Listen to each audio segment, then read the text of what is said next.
Ladies and gentlemen, boys and girls, children of all ages, welcome to the ESFL Prime Time. We are live tonight with a spectacular number of fights tonight. I am your play-by-play commentator, Kingsley, and alongside me is Romero. Romero, how are you doing today, man?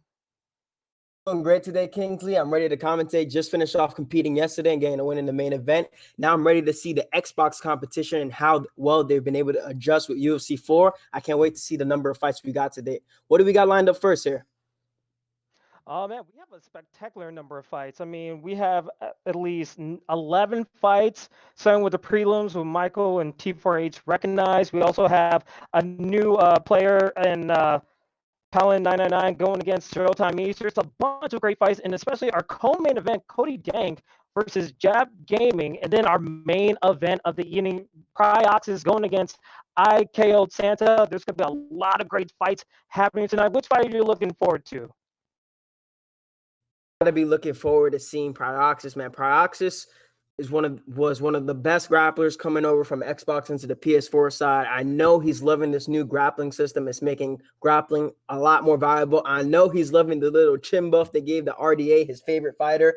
So I really want to see how he's going to be able to show out in his first main event for UFC 4. New season for ESFL on Xbox. It's time to put it down. Absolutely. A new game, new meta, new everything. Everything is on the line in the beginning of the season of the ESFL. And while we're talking about new beginnings, let's start off with our first fight, as both of our first fighters are in the fighter selection. Romero, tell me the first two are going to fight tonight. The first two guys are going to fight tonight. It's going to be Michael L versus T4H recognized. We know if T4H recognized, he's been training online. He's been fighting as much as possible. This is the first time these two have fought. So recognized says he's ready for anything. He says he can pretty much do anything. If it's standing, he can strike. If it goes to the floor, he'll be ready. He can adapt to any situation. And as for Michael, what do you got on Michael? Michael, I mean, he's going for a Rafael Dos Anjos pick, and he's been trained by, as he said, coining him, crushing cans in quick fight mode. And he believes his skill set sets him apart from the rest of the roster. Big words coming in the prelims. And then he also says T4H recognized is a nice guy, but he expects to walk right through him in this quick fight. So, you know, he's bringing up a lot of big words in this first fight. Let's see if he actually proves them in the octagon. All right, starting up here in lightweight, we got a classic matchup, and we're going to street beats. We're going in the backyard. Jorge Masvidal style. Rafael Dos Anjos versus Khabib Nurmagomedov in the streets. Starting off right now with an early glove touch, staying in range, immediately getting close, trying to work on the block. Kingsley, what do you think these fighters have to do right now?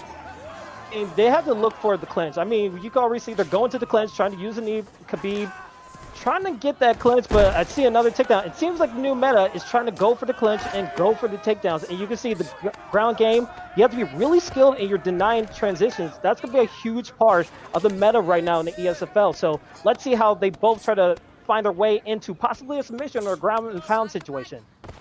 Yeah, a beautiful takedown from Rafael Dos Anjos. That animation happens if you try to pre-deny a turning takedown. Those have to be denied on reaction. Good ground and pound to start off the round. He's getting good off damage. And Khabib, he's off his back trying to, fake a few get-up transitions. But if you're on bottom, you're losing the fight. You're giving up control time. So we got to see what Khabib is going to be able to do here to get up. Yeah, but we've seen recently in many ESFL content creators streams that being on your back doesn't leave you in much of a disadvantage as it used to in UFC 3. Sure, when you go to the ground pound, as you see right here, just laying a bunch of punches on Khabib. But when you get him down and you get in that submission attempt, that seems like it's been beneficial for people on the bottom when they have a wrestler. So, you can't count out the bottom game wrestler right now.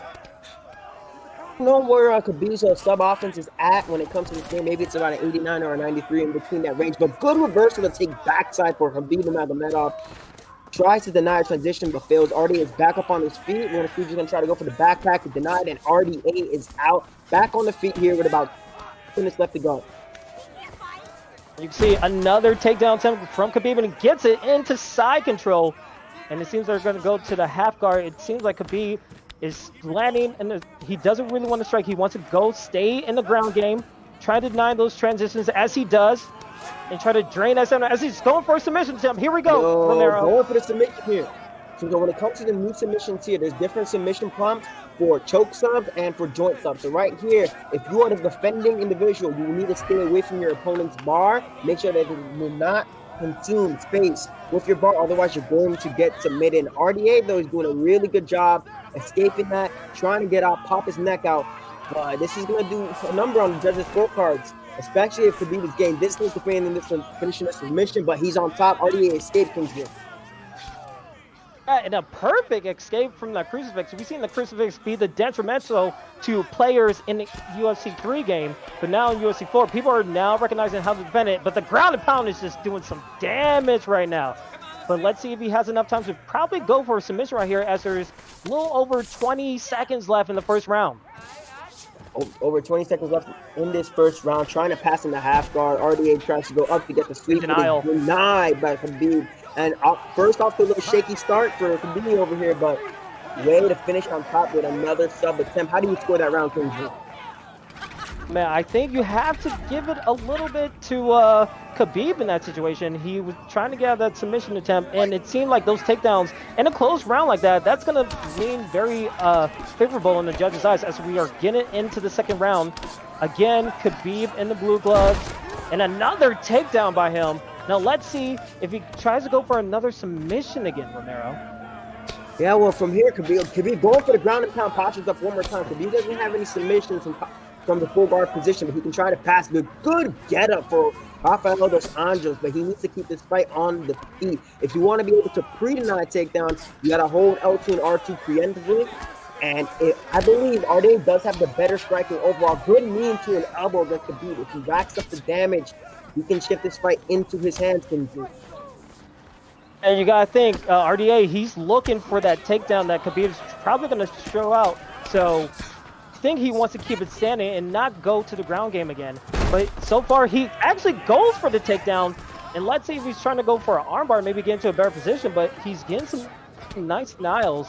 And it seems like both guys have a good knowledge of how to do these denials at the ground and pound as they're trying to get rid of these jabs and straights. Ground and pound from RDA, trying to shift things in his favors in the eyes of the judges. Wonderful denial, and RDA is no slouch on this game. He's well-rounded in jiu-jitsu, well-rounded with his wrestling, and has pretty good Muay Thai as well. So if this is somebody you want to take into ranked championship when the day sets a welterweight, I would totally recommend Rafael dos Anjos, or especially here in lightweight. And he's there's a bunch of punches here. Going to the ground, almost gets the finish. Kingsley, what does Khabib has to do here to get out?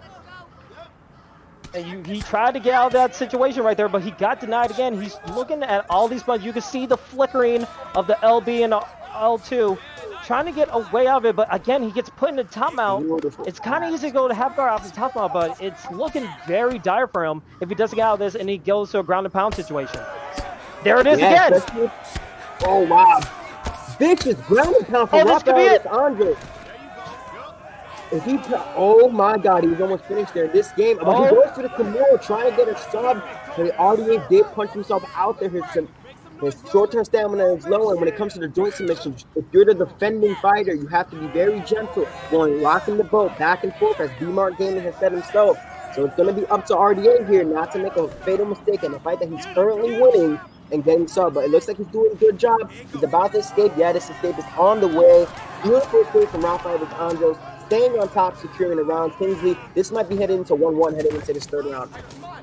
It very well might be. I mean, T4H recognized was able to get out of that submission attempt and go up in a backslide right there. It's going to be real close. Both guys have to think they have to go for another submission probably in these later rounds. If Michael could go for another ground and pound, maybe he could do something. But again, it seems like we're going to head to the third round very even, Romero. Pretty even heading into the fifth round. I have it for myself 1-1. I thought Khabib finished the first round pretty strong. Second round definitely goes more to RDA. Landed better shots on the feet. Was able to get off a really good ground and pound. And in this game, if you rack up enough damage, you can get a 10-8 round in the grappling. But I don't see any 10-8s here yet. This is 10-9, 10-9, one apiece. And third round getting started up right now, Kingsley. Third round of the first fight of the prelims here in ESFL primetime for Xbox, and a huge slam by Michael, but Khabib able to get up. T4H recognized, doing a nice takedown denial right there, and goes for his own takedown. But wait a minute, RDA, and a nice denial. What a high-level gameplay, gets another slam. Wrestling, and this is gets what back up. I love. I love this new feature when it comes to UFC 4. Beautiful turning takedown there, sinks in the leg underneath, sits him down, but RDA gets a wonderful posture up reversal, and now he's in the full guard of Khabib Nurmagomedov, denies the arm bar. RDA is on fire here, but that was a beautiful exchanges, late scrambles, chain wrestling, everything that you can ask for, especially in this wonderful MMA game that EA has created. Kingsley, this fight is everything that you would need to start off the card. It's a high-level fight of a brand new game. You can see the ground and pound happening. You can see the denials of the ground and pound striking from T4H recognized in both stamina. And we see another submission attempt with Kimura. This could be very damaging. It's going to be a chance, but he needs to take it nice and slow when trying to get escape from these submissions. You can't go willy-nilly like you did in UFC 3. You need to have patience and the momentum to just calm down and try to easily get out of submissions like this. But it's getting close, Romero. Getting close, but it seems like RDA is going to escape yet again, doing a wonderful job. Despite the stamina disadvantage, you have to wonder what Khabib's submission offense that is. And based on how those exchanges are going on the feet, seem relatively even. But RDA is on top. He's getting top control. Khabib is the one on his back. This will be a fight I would not feel comfortable with laying on my back here, especially in a close fight like this. I've tried to get up, like denies the posture position, now laying some heavy ground and pound, going through the frames, and RDA is looking to secure this fight on top, denies that position as well. Kingsley, what a fight. What a fight. I mean, this has been a ground war so far. We've seen the ground and pound. We've seen the submission attempts trying to come through. Both guys know what they need to do, but now here we go to the stand-up with over a minute left to go in this first round, and let's see. RDA can probably take more of the advantage of this last round with his striking, but Khabib, you can see he's going for it. Another takedown and a nice brawl. Will he go for a guillotine submission right here? But gets into a half guard, Romero.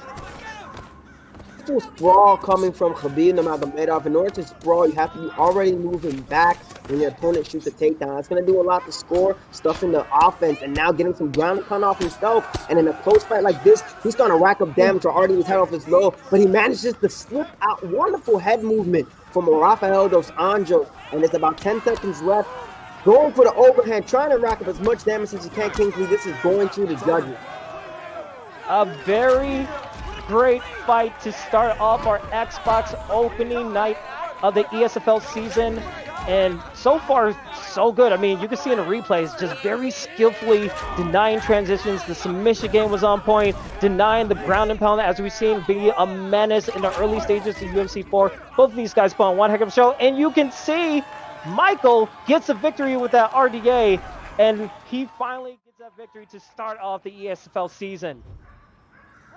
Great win for Michael. You know, that was a close fight heading into that third round, but I believe racked up enough damage, racked up enough top control to secure the fight for himself. Great win for Michael. Good after from T4H recognized. I'm sure we're going to be seeing you again. But first prelim fight, we're done. We're moving on to our second fight. Kingsley, what can you tell me about T4H Smock? I mean, T4H Smock, I mean, this second fight is going to be a really big one for him. He said he trained for the T4H boys for this fight. He says he's one of the best on the game, and he thinks he could be part of the ESFL one day. Well, he's a part of it now, and he doesn't know about his opponent, and he doesn't really care because he thinks he is the best. So a lot of confidence, a lot of bravado going into this fight against Styles. And what can you tell me about Styles for this upcoming fight? Well, when it comes to Styles, he said he relaxed. He said he's not training for this fight. He's out having fun like John Jones. You know, he out here flowing. He doesn't need to use the posture up. So he's saying, I don't even have to grapple to beat you. I can strike. But he can dominate underground any way that he wants. He says that he sparred with Smock, and he finds him annoying. So there's a little bit of trash talk going on here heading into this fight. Styles is a pressure fighter. He mix up the grappling, and he says that he has an elite top game that is arguably one of the best. So he's on the ESFL stage here on Xbox. He's the second fight. We're going to see if he's going to prove it. Big statement from Styles. Absolutely. Both of these guys, they both have, and their fighter profiles, very grapple heavy, very much a pressure fire for Styles. He loves playing that pressure style, grapple heavy. He says he has a elite top game that's arguably one of the best. So we're going to see both of these guys saying that they're the best in this grapple heavy game. So it's going to be a very, I think from the first fight, it's going to be another very skilled ground-based warfare that we've seen in the first fight. So I'm pretty excited to see what this happens. And it seems like we're going to go to the heavyweight division. Now, Romero, since you were in the main event today,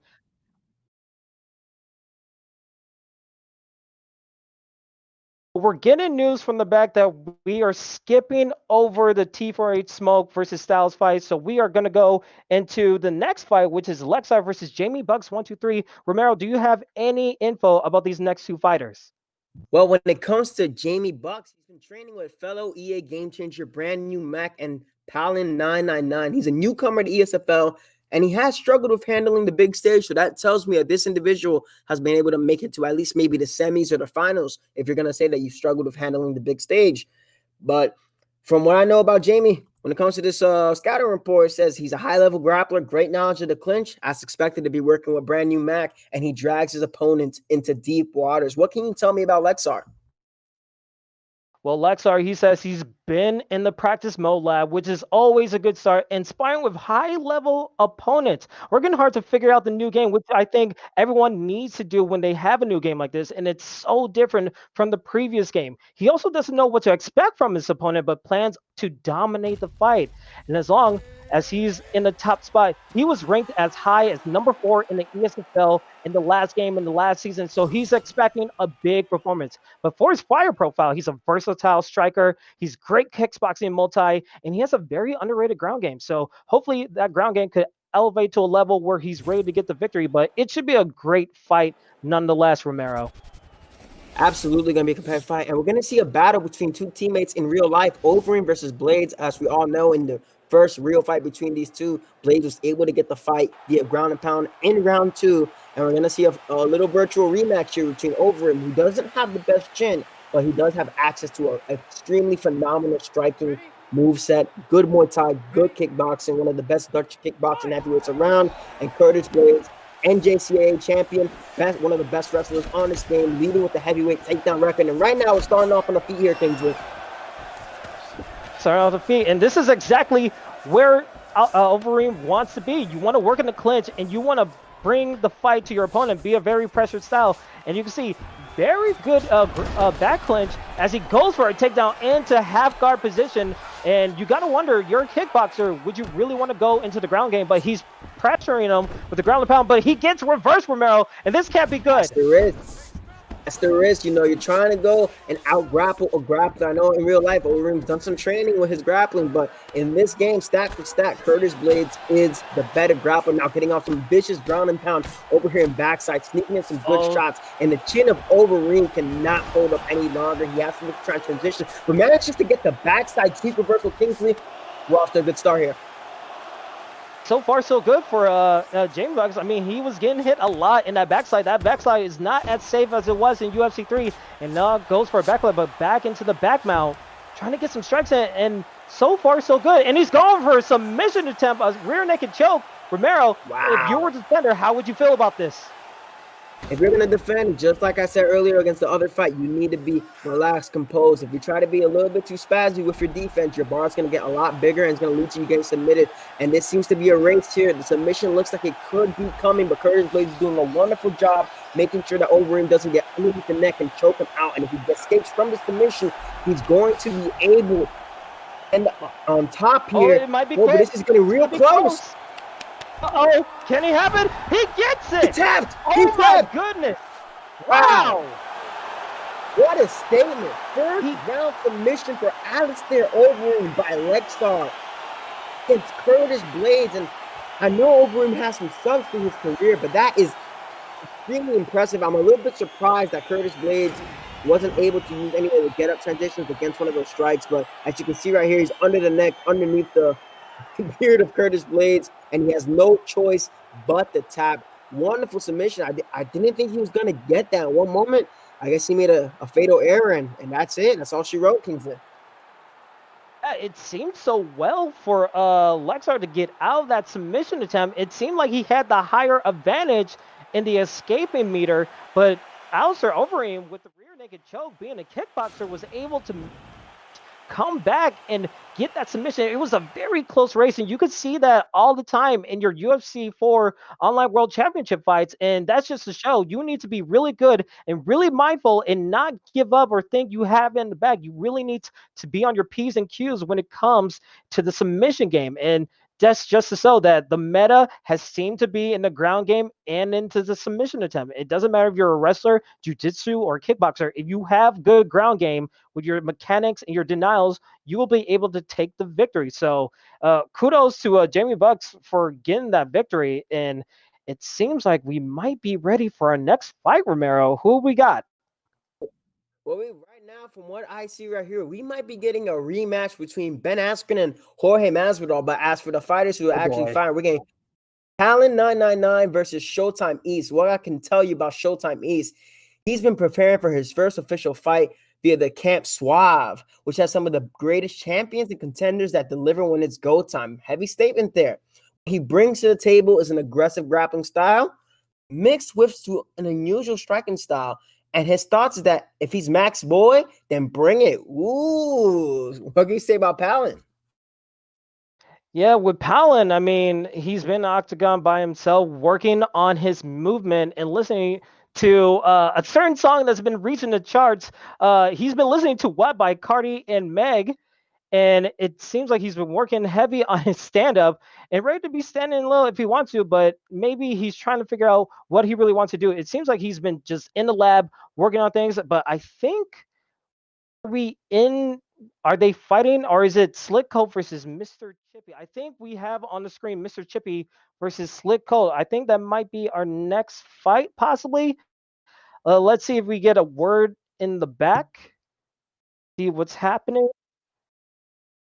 In the meantime, Romero, just go over the fight card. What other fights are you looking for so far? I mean, it seems like we've been looking at a lot of ground wars. Do you expect that to happen for the rest of the fight card? For the rest of the fight card, I assume, right now, early game, a lot has been going on. Not a lot of people are familiar with the grappling, so of somebody who doesn't the new grappling mechanics to work in this game as it gets to a higher level.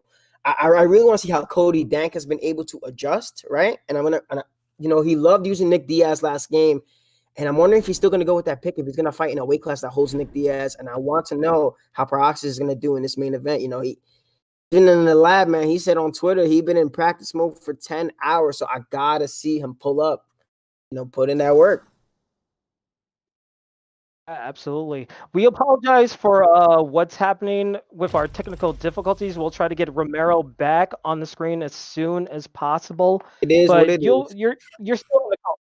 Yeah, it is what it is. We're still trying to figure out what our next fight is going to be. It seems like we may have Palin 999 in the fight. Yep, it seems like we have them both in. So going back into Showtime East versus Palin 999, again, Palin 999 has been in the octagon working by himself, working on his movement, listen to WAP, which just seems like his hype song to get ready for this next fight. And he has no idea who Showtime East is, but we're spending him long enough for stepping in his opponent. And actually, I respect him for stepping in after my last opponent put a Ray Borg. So a little meta pick right there. So I think he's pulled a Ray Borg. He's saying that he backed out, fam. He's saying he backed out after my opponent pulled a Ray Borg. Ooh, so he got a little McGregor action going on. We're hearing Bruce Buffer go and say it's time to go. I think we might be seeing, is it Daniel Cormier versus John Jones? Yes, it is. Two of the best grapplers in this division. I'd say that Cormier has a slight advantage when it comes to the clinch, and John Jones, he has every single striking weapon imaginable. He has side kicks to the body, side kicks to the head, front kicks, body teeps, obliques to tear out your friggin' knees. And if you let John Jones keep you at range, it's going to be a long, bad night for you. Absolutely. I mean, this is right in the wheelhouse with Showtime East. He's a grapple heavy style, but well-rounded, excellent fighting experience. And you can see he's already going for the takedowns, and we see it again. A nice and out, but a nice full guard attempt. Wait! Oh, it seemed like it had the animation is over, but now the ground and pound DC, he's attacking John Jones. Wow. It's going to be over. Absolutely vicious ground and pound by Daniel Cormier. I'm impressed here. but a good sweep from Jon Jones in order to end up on top. And this is a high-paced fight already at the gate. You know, there hasn't been much striking at all. Everyone's looking to grapple. They're channeling their inner NCAA champion, and they're looking to get every single advantage that they can on the ground, trying to frame and post, but getting ground and pounded by Jon Jones back into the full guard. Kingsley, this fight is brutal so far. Been very brutal. I mean, we both seen both guys do ground and pound, and it seems like DC, he wants to get that top mount, full mount, ground and pound again, but some nice defense. But again, that block gauge is gonna get low, but a lot of stamina is left off of DC. Can he get out? And he does. Palin has a chance to stay on his feet and get some striking in, but again, to the clinch, attacking the body of DC. We've seen that in Stipe fight. Just keep him on the cage and just attack. And oh, a guillotine attempt. Romero, this might give you some deja vu right here. Brutal guillotine.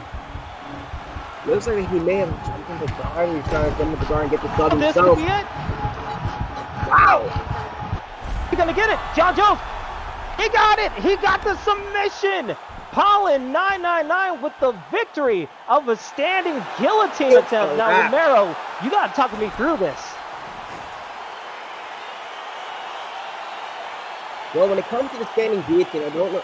It works similar to the driving takedown back in UFC 3. So if you get the first amount, if you're holding champion R2, you're not going to get put in the guillotine. If you get there a little bit late and you don't move too much, you're not going to lose as much stamina. But if they put you up against the cage, you're going to lose a lot of stamina. So you got to make sure you don't get put up against the cage when it comes to that standing guillotine. But Palin 999, obviously working with a brand new match, he was aware of this. He felt really confident that he could get it on Daniel Cormier, and that's exactly what he did here to pull off W. Great submission from Jon Jones. Easy, man. That man has somewhere to go. It was like we were right into the fight. It seemed like it was going to be another ground war, but then you see the standing guillotine that we just seen for the second time in the start of UFC 4. It seems like that's going to be a big thing until something happens to the meta and people recognize that it needs to be defended, because people will have that in the arsenal if you're an elite player. But man, what a good showing by Palin 999 as he gets the submission victory. And now we are going into our next fight, and again, it's the fight that we talked about earlier. It's Slickcoat versus Mr. Chippy. How do you feel about that fight, Romero? Actually, we heard from the back that we're going to run a quick break, guys, so we will be right back, and we'll be back with the fights very soon.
Ladies and gentlemen, we are back with another fight. We are ready for a Slick Colt versus Mr. Chippy matchup.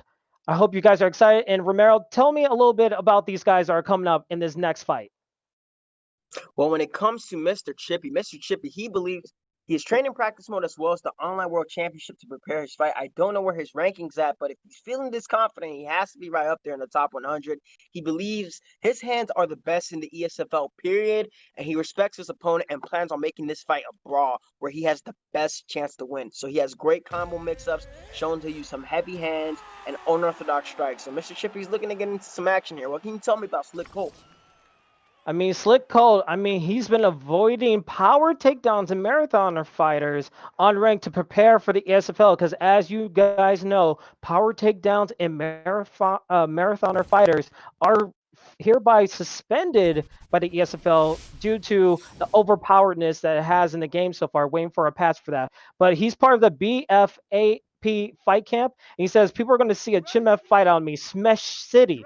So he's expecting to put on a show, high-level grappling, aggressive ground and pound, and clean wrestling. So here we go, a Ben Askren versus Masvidal rematch, and you can see Ben Askren with a nice takedown right there, Romero. A good showing so far.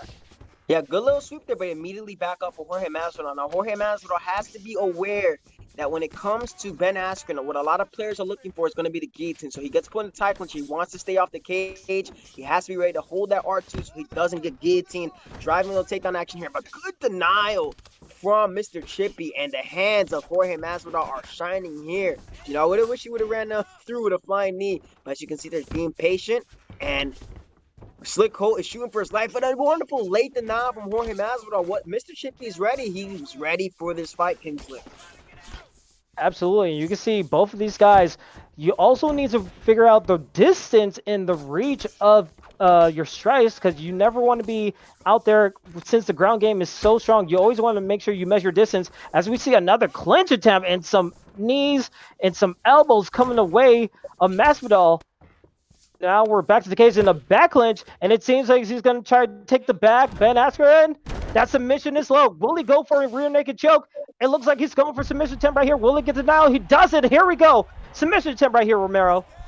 Good submission attempt right here. Managed to get to the cage, drive him through for that back clinch position. If you want to deny that, you got to be ready and holding R2. Going to chain into an arm. Oh, the arm bar. Ooh.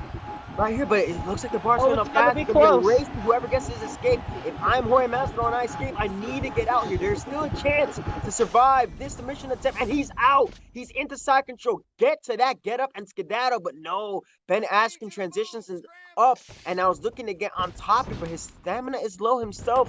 And if Jorge Masvidal is smart here, he's going to be able to get off a submission of his own, but good denial for Ben Askren.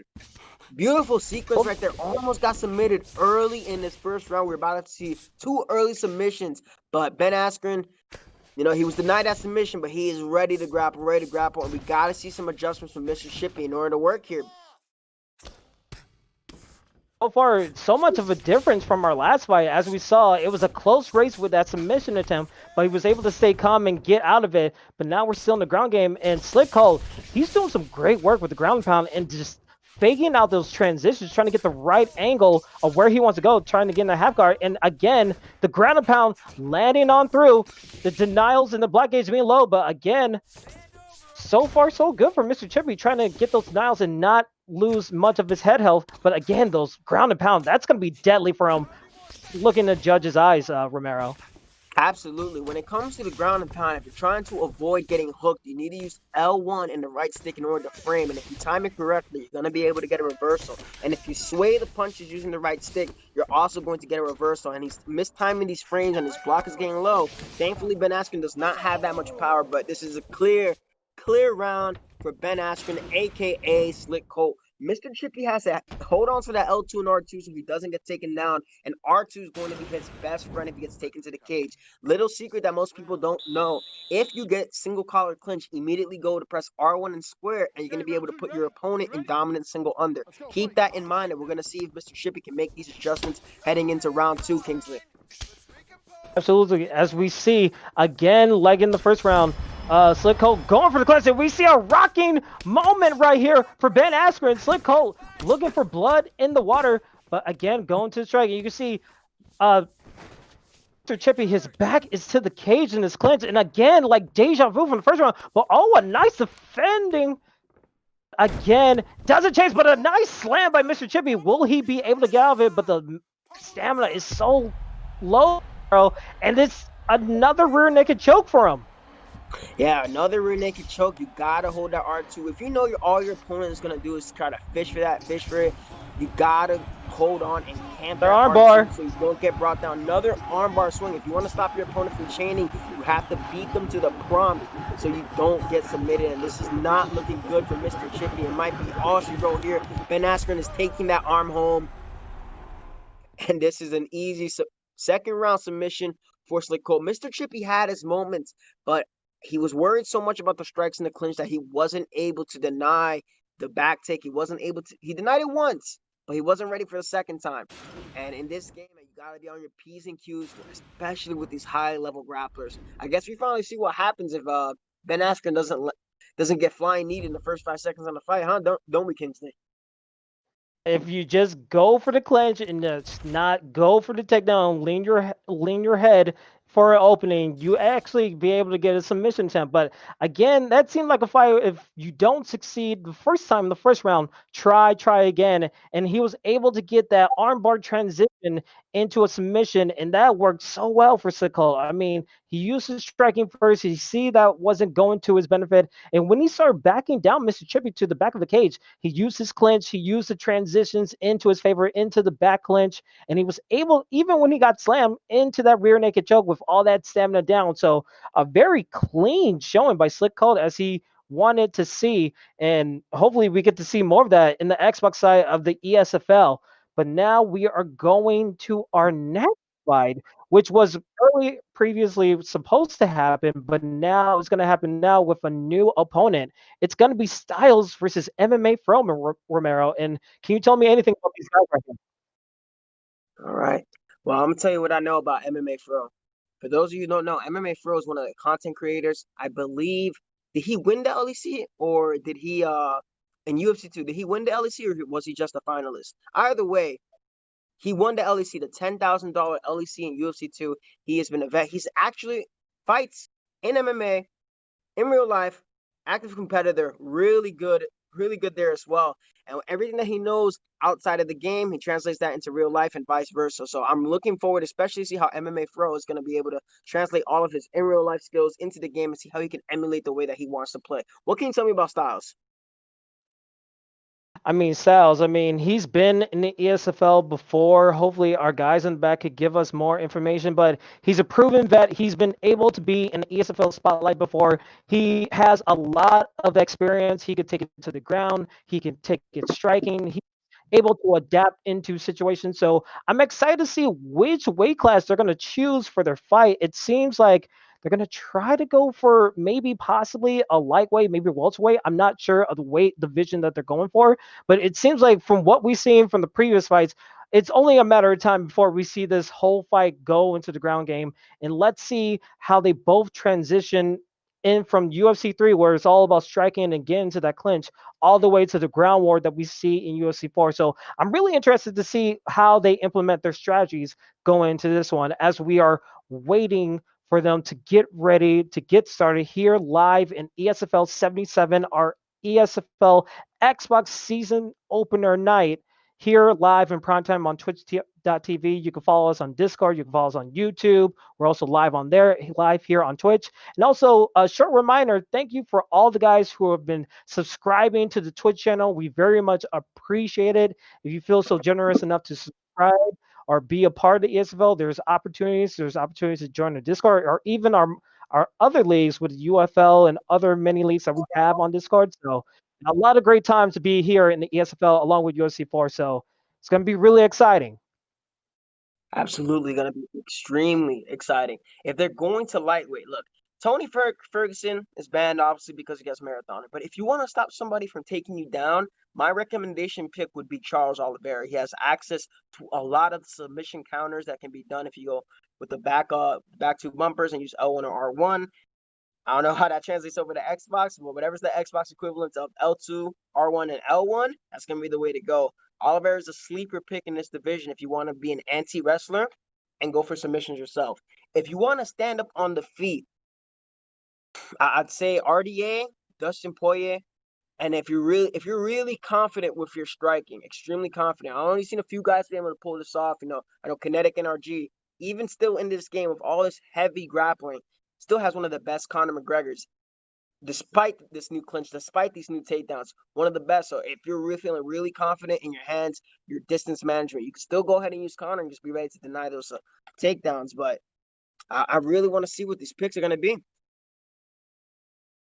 Interested too. It seems like we're getting more jiu-jitsu, more wrestler style fighters into the game, into the meta of the ESFL. Is there any hope for, like, say, a boxer like, say, Stipe Miocic into the meta of the ESFL? Do you see a boxer character being like a valuable option going to these kind of fights here? Absolutely. As long as you're ready to deny all those, if you're trying to avoid the ground game, L2, R2, your best friend. If you know how to sprawl, you're going backwards and you're ready to turn, stop your opponents from driving you against the cage and then open up, wearing on them, working the body shots, making them pay for every single takedown that they've taken and missed. You have to punish your opponent.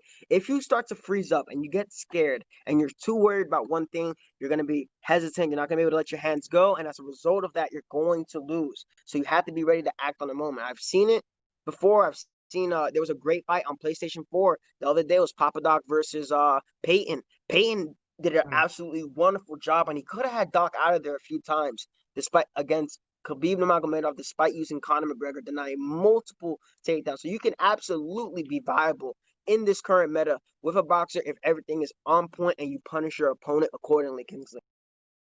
Absolutely. And along with like the character selection, you have to bring a lot of time in lab. This seems like for the first time in a while since UFC 3 that a lot of people are saying like, hold on, this game is a lot different than what we've seen before. We actually need to go into the lab, figure out these controls because a lot of things have changed and a little minute differences have come into play and became the meta. Like ground and pound is very much different. Submission game is more of a valuable option to people. And the way people are boxing is not going to be a straightforward, just do 1 and 2 and get your knockouts. It seems like you need to be a complete MMA fighter or have that experience in the octagon against high level players to be even remotely in the fight. Because we've seen it went to the clinch, it went to striking, and went to ground. You need to be complete in all your aspects. And you can only get that by training in the lab, right, Romero?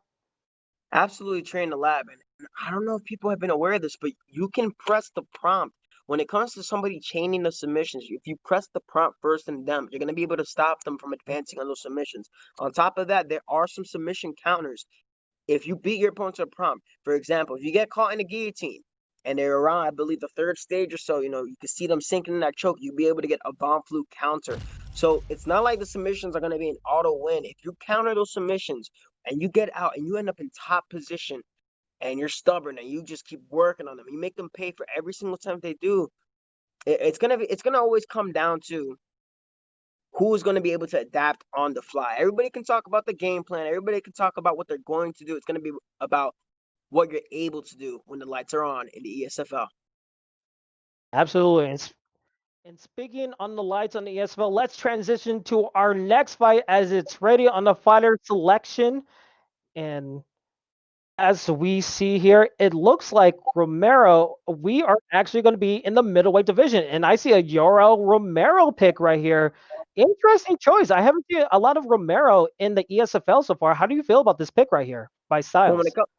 when it comes to Yoel obviously doesn't have the best submissions. He's a very explosive wrestler. If he gets ground and pound, his ground and pound extremely vicious. And you saw it in the real life fight between Adesanya and Romero. You're too counter happy, but Romero has devastating power. So you can afford to, wait a little bit. You can eat a shot or two just to dish out your own. Adesanya has pretty solid kicking power, and he has an access to a huge variety of strikes, side kicks, body jumping spin kicks, good knees, good oblique kicks, solid boxing combinations, and a wealth of arsenals, an arsenal of weapons at his disposal. So I'm going to be really impressed if MMA Pro is able to put on a striking clinic against Styles and using Yoel and stops all the grappling. Be extremely impressed with him. Yeah, I mean, you can see Styles in the blue gloves using Yoel Romero, the style bender being used. And already we're fighting in the phone booth and a takedown happens. MMA Pro on the back end of a takedown, and we can see the denials are coming in. But again, this can't be good for MMA Pro. But he gets a reversal right here. Just as you say that, MMA Pro is just where he wants to be, but he elects not to come back up to his feet on the... So I'm a little bit surprised. Oh, there he is. He's back up. He taunts his opponent. That's the ready here. If you want to stop a clinch attempt, you can input the lead uppercut with a R2 in order to initiate a push in order to kind of stop that clinch attempt. You see here, Styles is shooting for his life, and he wants to get Adesanya on the ground. Adesanya has one of the best striking stats in this game, one of the best movesets. And MMA Pro's picking the shots, you know, he's ready for everything. Fails on a low single there. That's probably with the worst type of animation. Goes for a knee. Fails into over-under. Ducks against the... You see this? This is what happens at a higher level. They're not just going to let you walk up and clinch them. They're going to dodge it. It's good. Takedown attempt. Again, denied by MMA Pro. And he's going to be sneaking in the short shots here, Kingsley. It seems like he's going along with those 2 taunts before. He was able to get some nice combos against his opponent and another ankle pick, but it gets denied. MMA Pro is looking really good and does a little taunt again, trying to get in the mind of his opponent right here. Styles has to be through his switch right here, trying to find some areas to strike against his opponent right here, as we see some vicious knees happening. But again, the body shots from MMA Pro just working to his benefit. And now we just see both guys. Go ahead, Romero. Yeah, when it comes right here, good turning takedown denial. As you can saw, Pro lunged against the clinch earlier. Now he's driving you up here against the cage.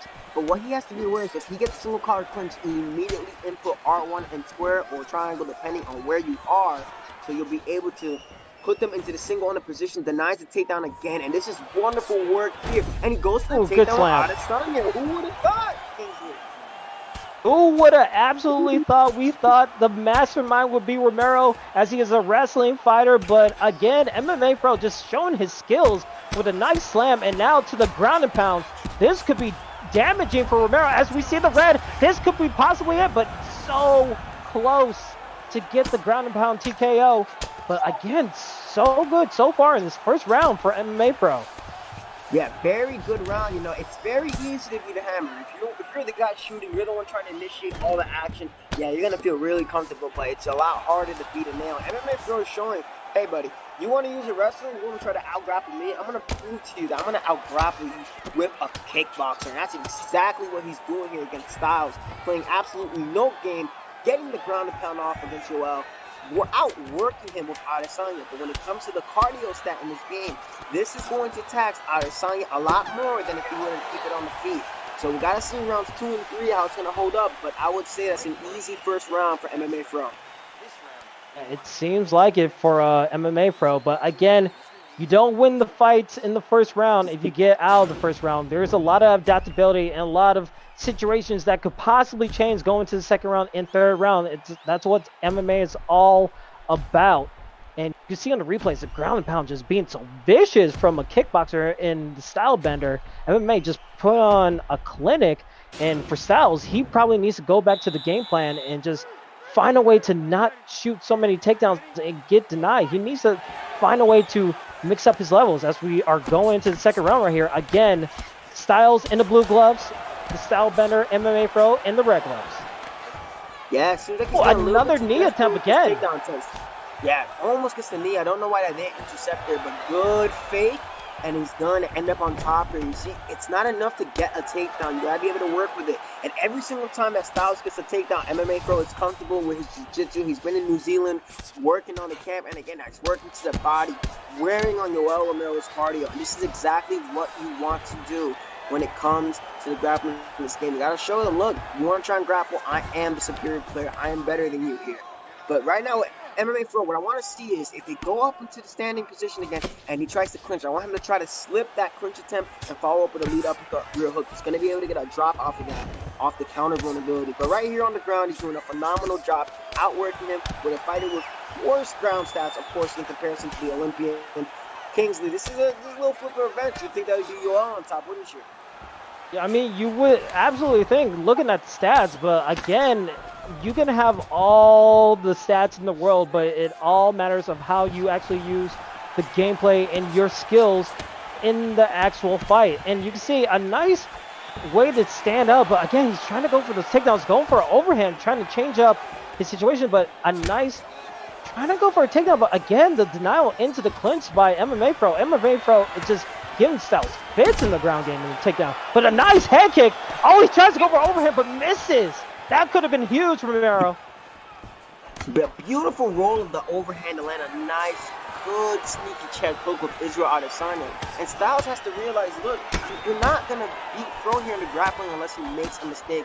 And Fro has to not stand here. If I were him, I would be using more of Adesanya's kicks, especially that body spin kick is going to do a lot of damage. When he gets punched up again, he has to look to create separation. Scrambles out of a hip toss against you go out. And this game scores damage. It doesn't matter if you're getting these takedowns. And he shoots, bails into over-under. Is he going to go for a takedown? No, he doesn't. He works him against the cage. He's going to look to get him in a single under. And what a switch of events here for MMA Fro. Just proving some good little cheeky knee off the clinch break, Kingsley. MMA Fro is showing that he is well-rounded in UFC 4. It seemed like Styles was getting some momentum as we see the clinch and the knees to the head. Seemed like he was doing a bunch of damage, getting that black cage low. But again, from that takedown, from going from cage to cage, it seems like MMA Pro is not phased a little bit. But again, these knees to the face in the clinch, it seems like it's a little bit of this kryptonite. Styles seems really comfortable going towards the end of the second round. It seems like that might be his wheelhouse right there, Romero. It seems to be his wheelhouse. Adesanya, even though he doesn't have the best grappling stats, he does have high clinch striking. He is a former champion in glory. Ooh, heavy hook there. That might have shifted some things in the eyes for the judges. You know, he landed that little head kick after the body straight. You know, set that up really well. Thought that he was going to pre-deny that. As you can see, they're going to show it again here on the replay. It could be. I've seen the power differential in fighting change outcome of judging. So, if I'm MMA Pro here, this could be 1-1. If I were him, I'd start clinching Styles and look to work on his body and try to do some damage heading into this third round that's just started up here. Kingsley. Spaghetti time here. The final round of this contest here. One of the last fights of the prelims live here on ESFL, the Xbox opening season. And you can see both guys staying striking in the clinch attempt again with a nice slam. Will he be able to get it? No. MMA Pro able to deny it, and that stamina is low for Styles as he's attacking the body. Who knows how the judges are going to score this, but the damage in these takedowns are scarring Romero. When it comes to nice head kick striking, Styles is doing a really good job here now switching into the body. Pro should look to be active with the clinch here and make Styles worry about his clinch. Don't wait on him to clinch. If you're not able or capable to stop the clinch transition and transition to single under once they've clinched you, you have to show them that your offense is on point. And it goes for another takedown and actually gets him down. No late denial scramble here for MMA Pro. And this is bad here. 3 minutes left. You don't want to be grappling with Yoel, and it's very, very close fight here. I gotta see the adjustments that Fro's gonna be able to make.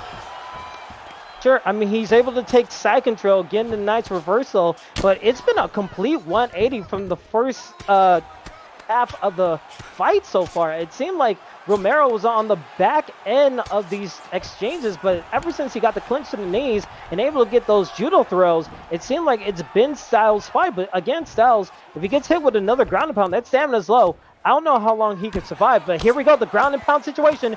Will Styles be able to survive this? It's going to be tricky. That red health is low. Again, able to survive, but another ground and pound attempt. This could be it, Romero. Oh, a nice slip. Sway to avoid. Wow, survives the ground and pound. And this is the difference here. Fro's going back. He's like, look, I'm a good grappler.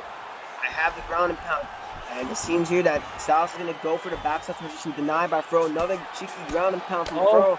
And this is where Styles has to be regretting going for the takedown, but he gets the reversal. He swings, gets a stamina advantage, and now he's on top and goes for his own ground and pound against Fro, who has low stamina himself here. And things are switching up here in the final moments of this third round in a very crucial fight. And this is not good for MMA Fro here. He could get finished with a heavy ground and pound of Yoel Romero. Yeah, it's the stamina of both of these competitors are so low. You have to think both of these guys have to go for a finish to have a definite winner. And it seems like Romero might get it, but he can't. It's so close. Their time is running down in this last round, and it could be anybody's fight.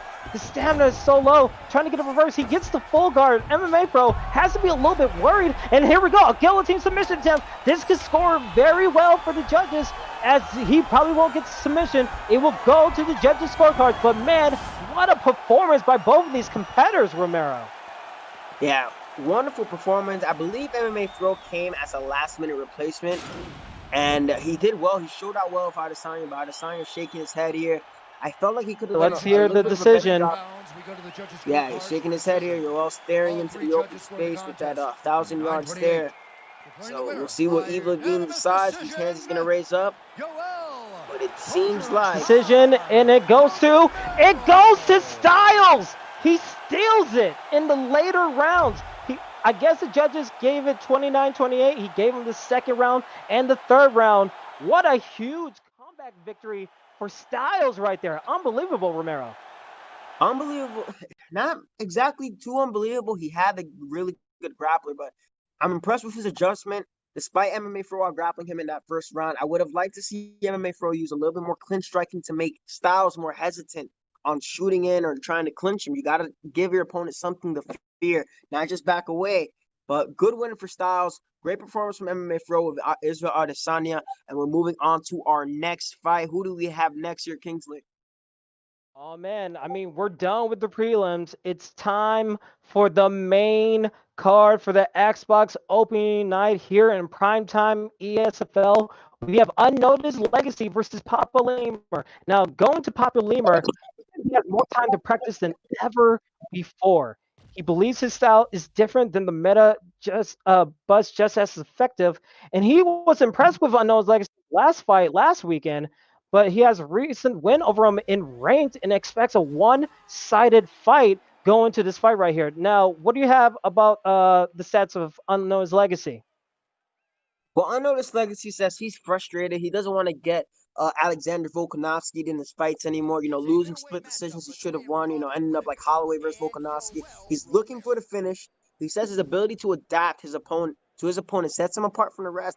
And he doesn't want to disrespect his opponent, you know, a former ESFL champion himself. But he's looking forward to adding a win over a former champ to his resume. So, you know, we got an up-and-comer versus a long-time ESFL vet here. We got Crazy Robert Whitaker, you know, bumping the chest, ready to rise up some obliques. And we got a classic matchup here. Whitaker versus Yoel Romero in a 3-round fight here. Kingsley starting off great here. Good head movement from Papalemur, avoiding these strikes. And you can notice the pace is a little bit slower in these high-level fights, faking the takedown, getting Unnoticed Legacy to work, and a wonderful work on the forearms of Yoel Romero, using those jabs and crosses to get him to overcommit and try to defend, sneaking in those hooks in the guard, Kingsley. Absolutely. You can see the clinch work is on parallel for Papalemur. Lemur gets taken down, but again, it seems like another ground war so far. I mean, we saw Romero in that last fight was able to work well in the clinch and in the ground game as the back clinch happens, but again, it's just a scramble as we see a backslide right here, and it's just a huge scramble so far, Romero. Yeah, good work from Unnoticed Legacy to get that takedown. Papalemur does a real good job separating the hands, going out for that get up, and he's out there back on the feet. Good little jab with a hook, trying to follow up with another rear uppercut from Unnoticed Legacy. Good little cheeky body kick here, and now he shoots himself. Bails into over-under, and look at that different level in this game, using the bail from the takedown to set up a clinch strike to land a beautiful elbow, Leon Edwards style, and you know, he got taken down, but he's right back to his feet, and it looks like he's looking to tune up Unnoticed Legacy, taking him apart with small shots, faking the takedown, making him freeze up, and Papalemur is showing he is a force to be reckoned with on Xbox, Kingsley. Absolutely. You can see he's very methodical in the way he plays. He's trying to get his opponents back to the cage, trying to tease out that takedown right here, trying to find his levels. Oh, a very missed opportunity with a head kick, but again, the clinch to the body, just taking down that stamina. You see, there's no wasted movement when it comes to Papalemur. Well, Unnoticed Legacy, he's trying to go for a takedown. He gets it. Now, let's see what he could possibly do. He's trying to go for a posture up. Doesn't really get, gets denied the takedown. Now, here we go again. Where do you see this fight taking him for Unnoticed Legacy? Will he try to go for a side control right here? No, it looks like he was unable to pass the side control. Papalemur does a good job restoring, getting back into full guard. And look at the difference of levels. Papalemur's denying the posture up transitions. A lot of the earlier fighters on the prelims, they were struggling with that posture up. But Lemur is showing that he is consistent and he's up, man. This is an active fighter looking to get up. He's not allowing his opponent to lack the control time. And when it comes to UFC 4 and just in general, when it comes to the scoring, damage is the most important thing. The takedowns can only do so much. Bails into the beautiful work again from Papalemur to bail into over-under and land that sneaky elbow off the break. Wonderful job from Papalemur. He's ready. He says he's ready for this title. Ducks the overhand, clinches, lands some cheeky knees, and this is fluid. The work here from the striking to the grappling, showing that he is capable in every single realm of MMA. I gotta give that round to Papalemur. I mean, it was very skillful what he did in the clinch. I mean, you see him bait out the clinch, bait out the takedown, and just get out of it and hit him with a knee. And whenever he saw the overhand, he was able to slip out and just close in on his opponent and just get the clinch and just attack a body with the knees. And that's been his go-to maneuver right there. For Unknown's legacy, he probably has to think he needs to stop reacting and stop being the one who forces the action, because it seems like he's been on the back end too much as we go on to the second round, Romero.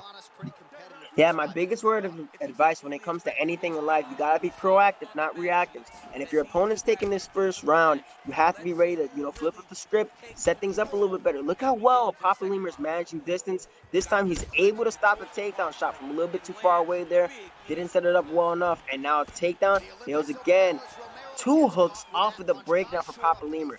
Look at this wonderful mix-up, and now he's turning him to over-under. And this is the work of somebody who is well-rounded in this franchise. Wonderful work on the feet, choosing his spots well, managing his distance extremely well. Another takedown, turning takedown into side control. And that's exactly what Unnoticed Legacy needed to shift this fight around. There's 4 minutes left on the clock, so plenty of time for him to work and try to steal this round, Kingsley. Yeah, we've seen it before in the last fight. Yoel Romero is one who loves to make comebacks happen.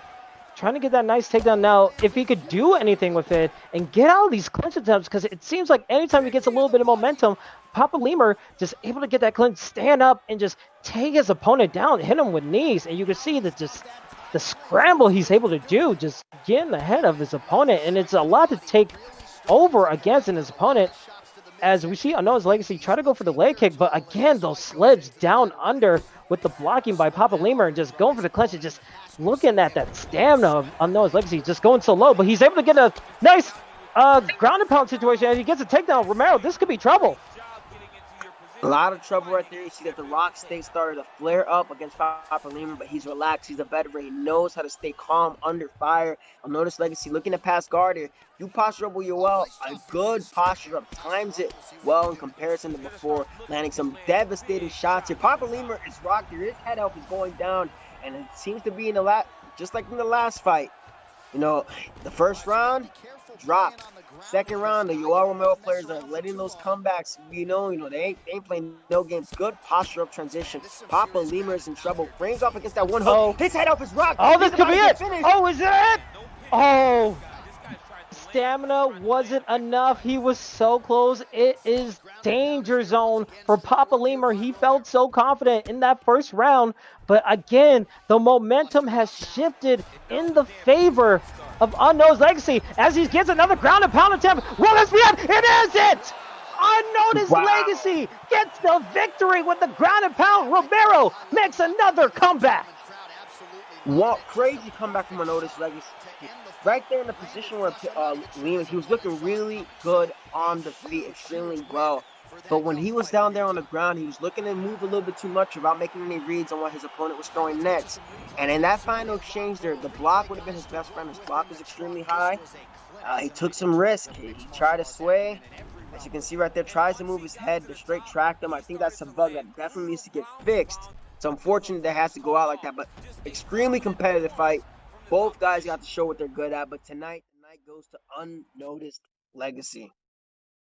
And just to piggyback on your point, I mean, start of the main card, Romero seems to be a great pick at middleweight. We just saw like 2 guys make amazing adjustments. It seemed like Papalemur, he had the clinch. He was able to do everything he wanted on the striking. He had the takedowns ready to go. But when he got taken down and it went to the posture up ground and pound, it seemed like it just flipped the switch for his opponent to get the victory. So what an incredible showing of where you need to be complete on all aspects. Both guys made an incredible showing, but Unnoticed Legacy able to take the victory. As we are moving on further to the next fight in today's fight card, again, we have another great fight, and it looks like we're going to go into the bantamweight.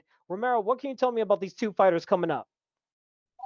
Oh, about these two fights. Let me tell you about Scope. Scope, one of my boys actually over on the PS4 side made a transition over to Xbox. Most of his preparation for the fight is sparring, just getting a feel of the new mechanics of the game. What sets him apart from the rest of the fighters is his ability to pressure our remaining just out of range. So he's saying that he has good distance management and he's going with Peter Yan. He says that Dabikin is a great fighter. And he looks forward to putting on a show for the viewers, win or lose. He wants it to be exciting to watch. All of the words of Justin Gaethje trying to be a highlight reel. What can you tell me about Dabikin? Dabikin, he's been training in online ranked championships where he's ranked in the top 15 of Xbox. So he's no slouch when it comes to UFC 4. And he respects Scope, but expects a close fight, but predicts a decision win. So he's thinking that it's going to be an all-out brawl and a war going to this fight against Scope. As we are getting into the beginning of this fight in the first round, here we go. Again, Dabikin in the red gloves and Scope in the blue. Yeah, right here, Peter Yan pick is extremely good, extremely solid cardio, solid chin. You see that in his real life fight against Jose Aldo, who was able to take some heavy shots, and the cardio pulled through for him there in that 5th round. And a solid pick, as you can see here. Dabikin's doing a real good work stepping in and out to the outside with Cody Garbrandt, who's known for his impressive speed and power. The chin stat's going to be his biggest enemy here. I believe it's only at an 88 or 87. But if Dabikin continues to work as well as he is from the outside right here, it's going to seem that Scope has some work to do here. He's getting a little bit chopped up from the outside, so we got to see what adjustments that Scope is going to be able to make here, Kingsley.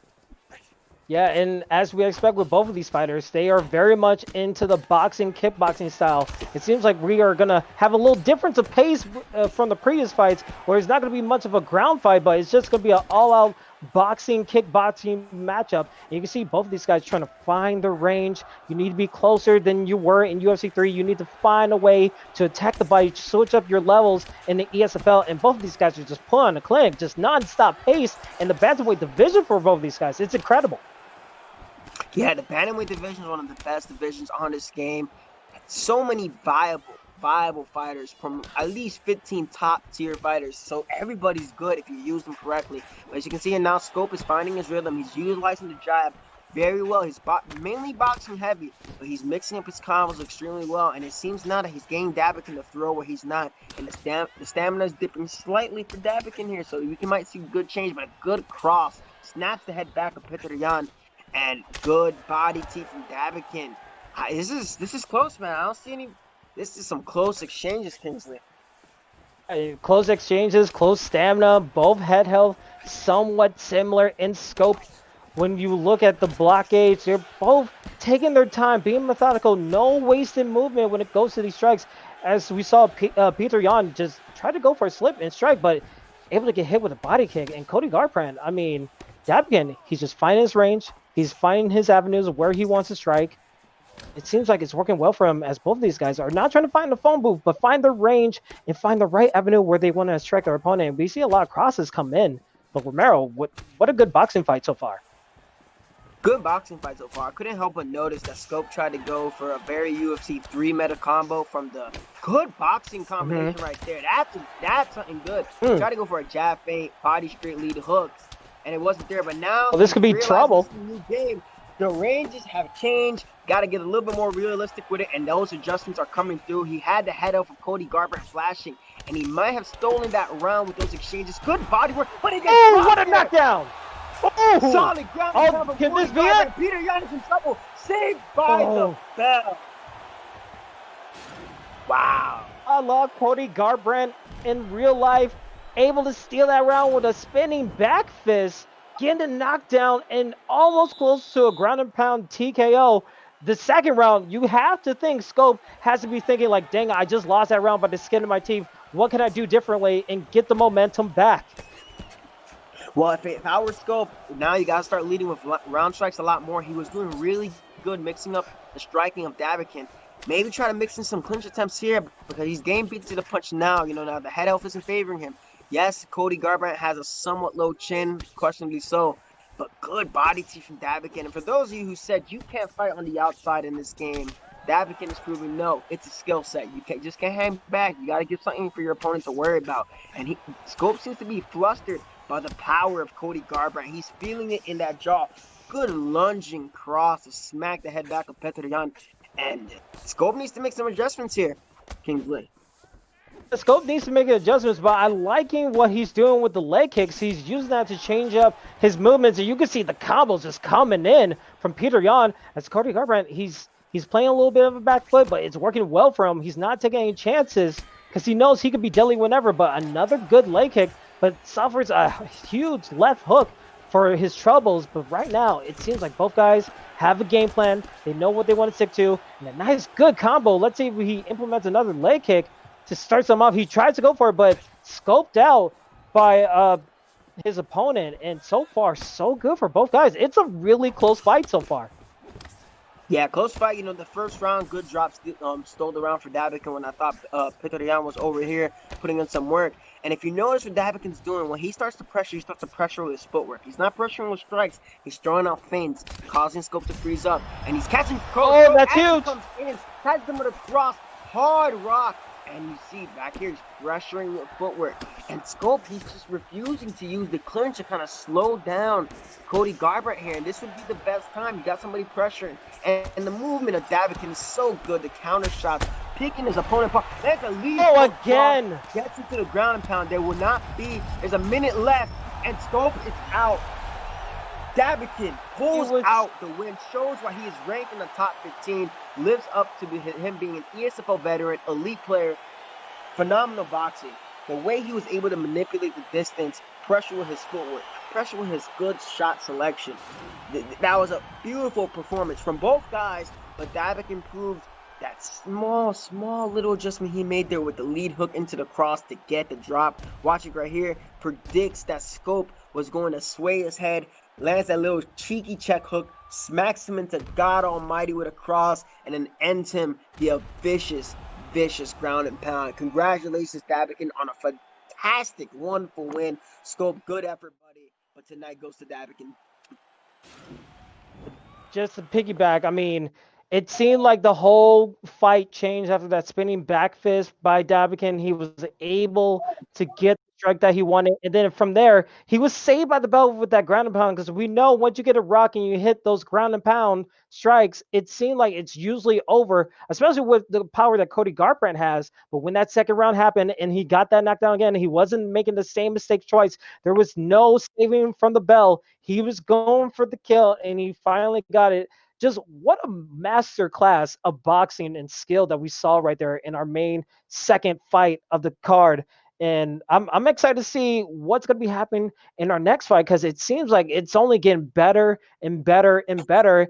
And it seems like, Romero, we are on our way to our next fight, and our next fight is going to be a doozy. Let me tell you, what do you got on these fighters right here? Let me tell you something about that boy Dino. Dino is one of the biggest Israel, the last style bender, Adesanya fan that there is on the Xbox side. He claims he has mastered the art of the Adesanya. He predicts that he will win by connecting shin to chin. He's a creative striker with many tools. When everybody was playing with a specific meta style in UFC 3, Dino made it his mission to make sure that he was different, that he did not have to follow by these rules, and he'll be very elite and work. So he's great off his back. He doesn't want to be in his back here, as we saw in the last fight against Joel Romero. But when it comes to Bone doing work, what can you tell me about him?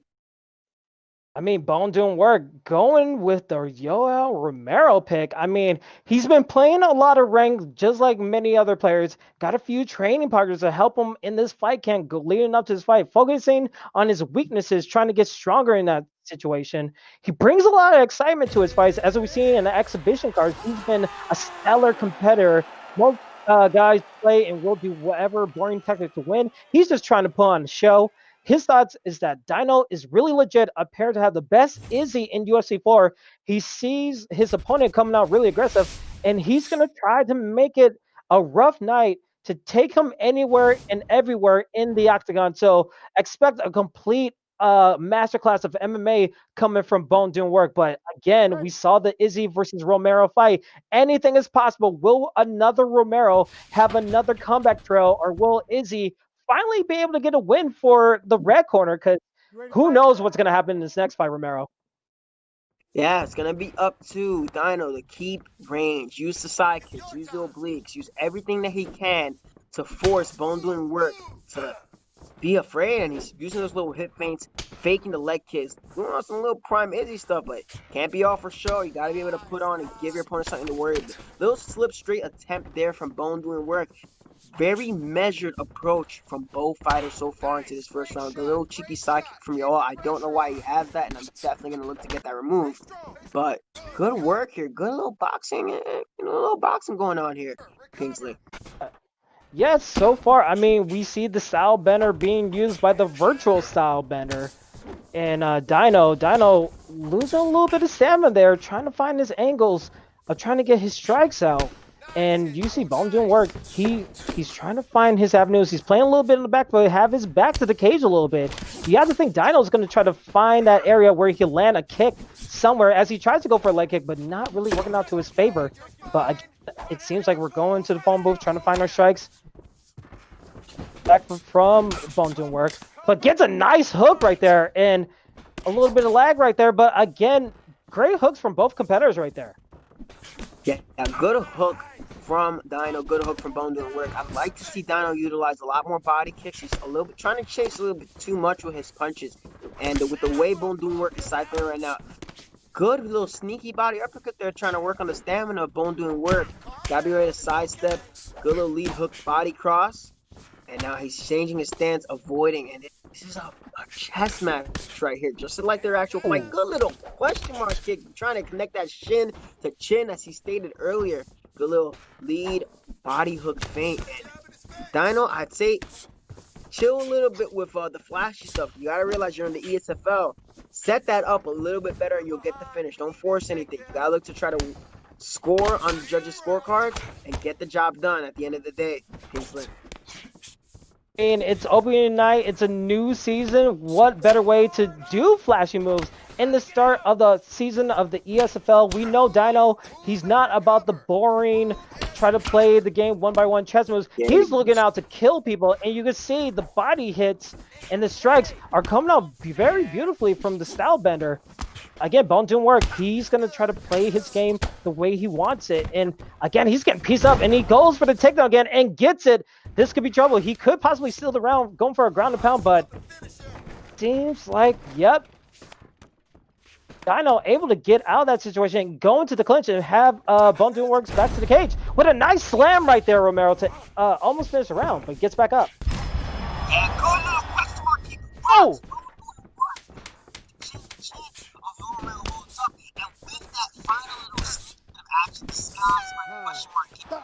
Taking low to the body and smacking it on top of the head. Dino may have stolen that round. Beautiful, man. That was solid. That was solid work. A little bit concerned with that little takedown to try to win the scorecards. But right now, the striking seemed a little bit even. I believe Dino stole that first round. And now we're heading into round two. Little no touch from Bone doing work. What does Dino have to do here to secure a decision win against Joao, who seems to be undefeated tonight? Yeah, it seems to be very undefeated. I mean, we've seen crazier things happen with that Romero pick. He just needs to find a way back. It seems like the clinch could be working to his benefit, but again, Dino, he's going to go for the flashy knockouts. He's going to go for the clinch. Seems like it's going to be a lot of striking happening as we try to fix your connection. We apologize for the audio issues that we're having with Romero's mic. Hopefully we could get that fixed soon, but right now, Bone doing work. He's able to find a way to get away from those strikes, but again, he's suffering some strikes from the body. We could see Dino. A nice head kick right there with a nice uppercut. Looking for blood in the water right now. As he gets a nice head kick, trying to set some out. He feels like he has a little bit of momentum. And hopefully, to work, he needs to find a way to just stay calm, maybe go for another takedown. He had success in the first round with those takedowns. Maybe he tries to incorporate that, sucker Dino in a little bit. Hopefully he'll get it working. But Romero, are you back with us? I should be back with you. Let me check. You're still a little bit fuzzy. We'll still continue to try to work on that, as we are still in the second round of this Bone Doom Work versus Dino fight live here, ESFL, Xbox Primetime here live on Sunday. Both of these guys, it's been a chess match so far. Not a lot of stamina been used. Bone Doom Work has his back to the case and gets pieced up with a nice combo by Izzy. Nice catch by Dino. Dino trying to find his way. 2 minutes left. Oh, tries to go for an overhand, doesn't get it. Both guys find the phone booth. Nice knee and a nice hook by Bone Doom Work. Bone Doom Work finding some strikes in his arsenal, but a nice slip and a nice straight coming from Bone Doom Work. Dino trying to go for a head kick. It's not working to his favor yet. Both of these guys know a big shot is coming their way as a leg kick does get checked. I slip. Oh, a good straight by Bone Doom Work. I know, still trying to set up that head kick, not to any avail so far, but gets a nice hook as Bone Doom Work tried to get that side kick in. And will he get the takedown? Yes, he will. Bone Doom Work gets the takedown. He has enough time to go for a ground and pound. Will he get it? Oh, gets reversed by Dino as Dino gets the back and gets back up. Romero, are you back with us now? What's it? Can you hear me? You can hear you live and clear. And what are your thoughts so far in the second fight as a crazy ankle pick happens for Bone Doom Work? Bone Doom Work gets side control. How do you feel about this, Romero? He gets side control. He manages to get the takedown, but he's not able to get enough damage. I saw that Dino was doing a lot of good work on the feet, but in a close round like that, especially getting a few takedowns and a lot of top control at the end there, it's going to help him out here. So it could be, you don't know, never know with these judges. It could be 1-1 heading into round 3 right now between Dino and Bone Doing Work, Kingsley. Yeah, absolutely. As we are seeing a little bit of an issue with the connection, but we should be good now as we are into the third and final round. As we see Dino in the red gloves using Izzy Bone Doom Work as Yoel Romero in the blue gloves. If you have to think, it has to be a finish or nothing for Bone Doom Work. But he's getting some good strikes in. Let's see if he goes for a takedown as he suffers a body kick right there. Seems like Izzy is just taking the back foot a little bit different from the first 2 rounds. As you can see, the significant strikes landed for Izzy is 24. As Bone Doom Work, oh, here we go, the clinch. The knees coming to the body of Bone Doom Work. Bone Doom Work to get out this clinch attempt. He does. Still tries to go for jab, trying to set up to him, and he gets a nice, nasty uppercut. But again, a nice counter from Izzy. He gets hit with a side kick, and so far, so good for both fighters. We're both able to get their licks in, but a mean uppercut so far. But here comes a takedown. Gets denied in the clinch, and a takedown of his own from Dino. Dino goes for the ground and pound. Oh my God. Romero. He's turning up here, and he has Yoel Romero rocked. It looks like the first L might be taking an L tonight on ESFL on Xbox here today. And good work from Dino. Recognizes that his opponent was hurt. Trying to frame. And he gets up. Interesting decision there. He wants to get that head kick knockout. And Dino is turning up right now. If it's possible for him, he should look to try and slip one of those strikes and follow up with one of those body spin kicks. Good little cheeky rear hook smacks Israel Adesanya. He has to be aware that his short-term head health is low. And he has to give Yoel Romero a reason to back up. He doesn't want to get caught with anything crazy. You got to manage distance well. Good little overhand comes from Bone Doing Work. 4-piece from Israel Adesanya. Putting in work into this final minute of the first round. Sidestep, side kick. Dino is on fire here, Kingsley. Yeah, I mean, this is mom spaghetti time. Anything is possible. Bone Doom Work is going to be a dangerous man. You have to expect that he's going to try to throw out a big shot again, using all that stamina. And oh, Dino, he sees the blood and water. He's moving forward. He's being a little bit more aggressive. Is he going to try to go for the finish? Goes for an uppercut, and oh, that's a huge knock! That's a huge rock! Oh, a rock back! Both of these guys huge knockdown by Anthony! Dino trying to go for the knockdown right here! It's a crazy time right here, Romero! Absolutely crazy time. Oh, the overhand! The overhand! Oh my God! Is this it? Oh my God! What is this? ESFL, where are you at? Yoel Romero does it again with a huge knockout with the overhand as Bone Doing Work takes the victory. Incredible. Unbelievable. That's the difference in these high-level fights. You gotta know when to take your gas. Get your foot off the gas pedal, man. Because he got the rock. He knocked him down. He didn't need to pursue anything bigger than that. And right there, he throws a question mark kick. He didn't expect his opponent to try to rush in there with the overhand. I was keeping an eye on that from Bone Doing Work. He was looking to time it multiple times with Yoel Romero with that high-level power, high-level overhand. He's able to get the drop. And from what it looked like to be a stellar performance from Dino, the shine is taken, the soul is crushed, and Bone Doing Work. Ladies and gentlemen, referee Herb Deans called a stop to this contest at 4 minutes, 31 seconds of round number 3. What an insane ending to an incredible fight. We've seen it 3 times already. Yoel Romero, if you don't know, now you know.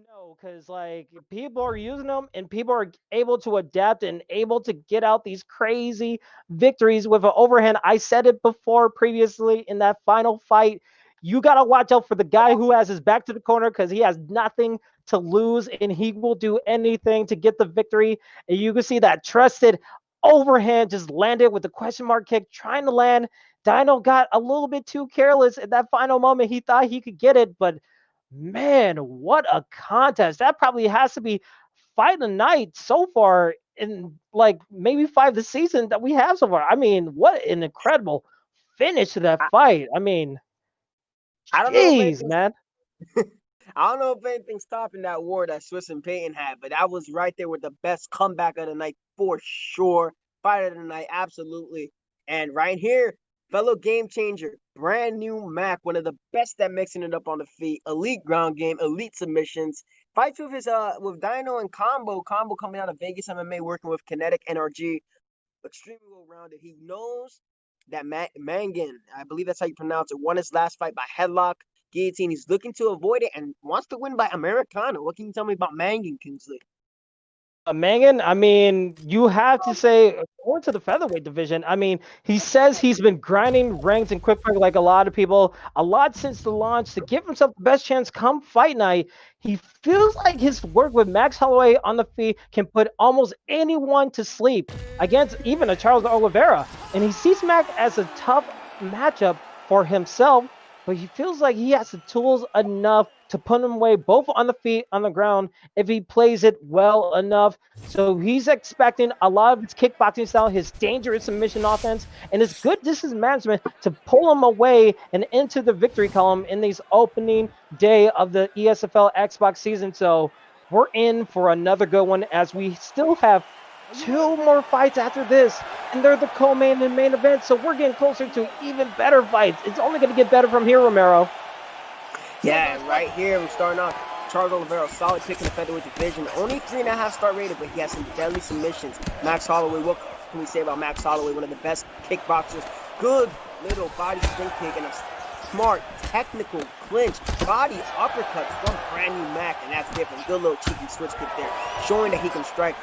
But that little body spin kick, a little bit too happy with it. Brand new Mac is going to be looking to try and sidestep that encounter with a hook or maybe clinch back again.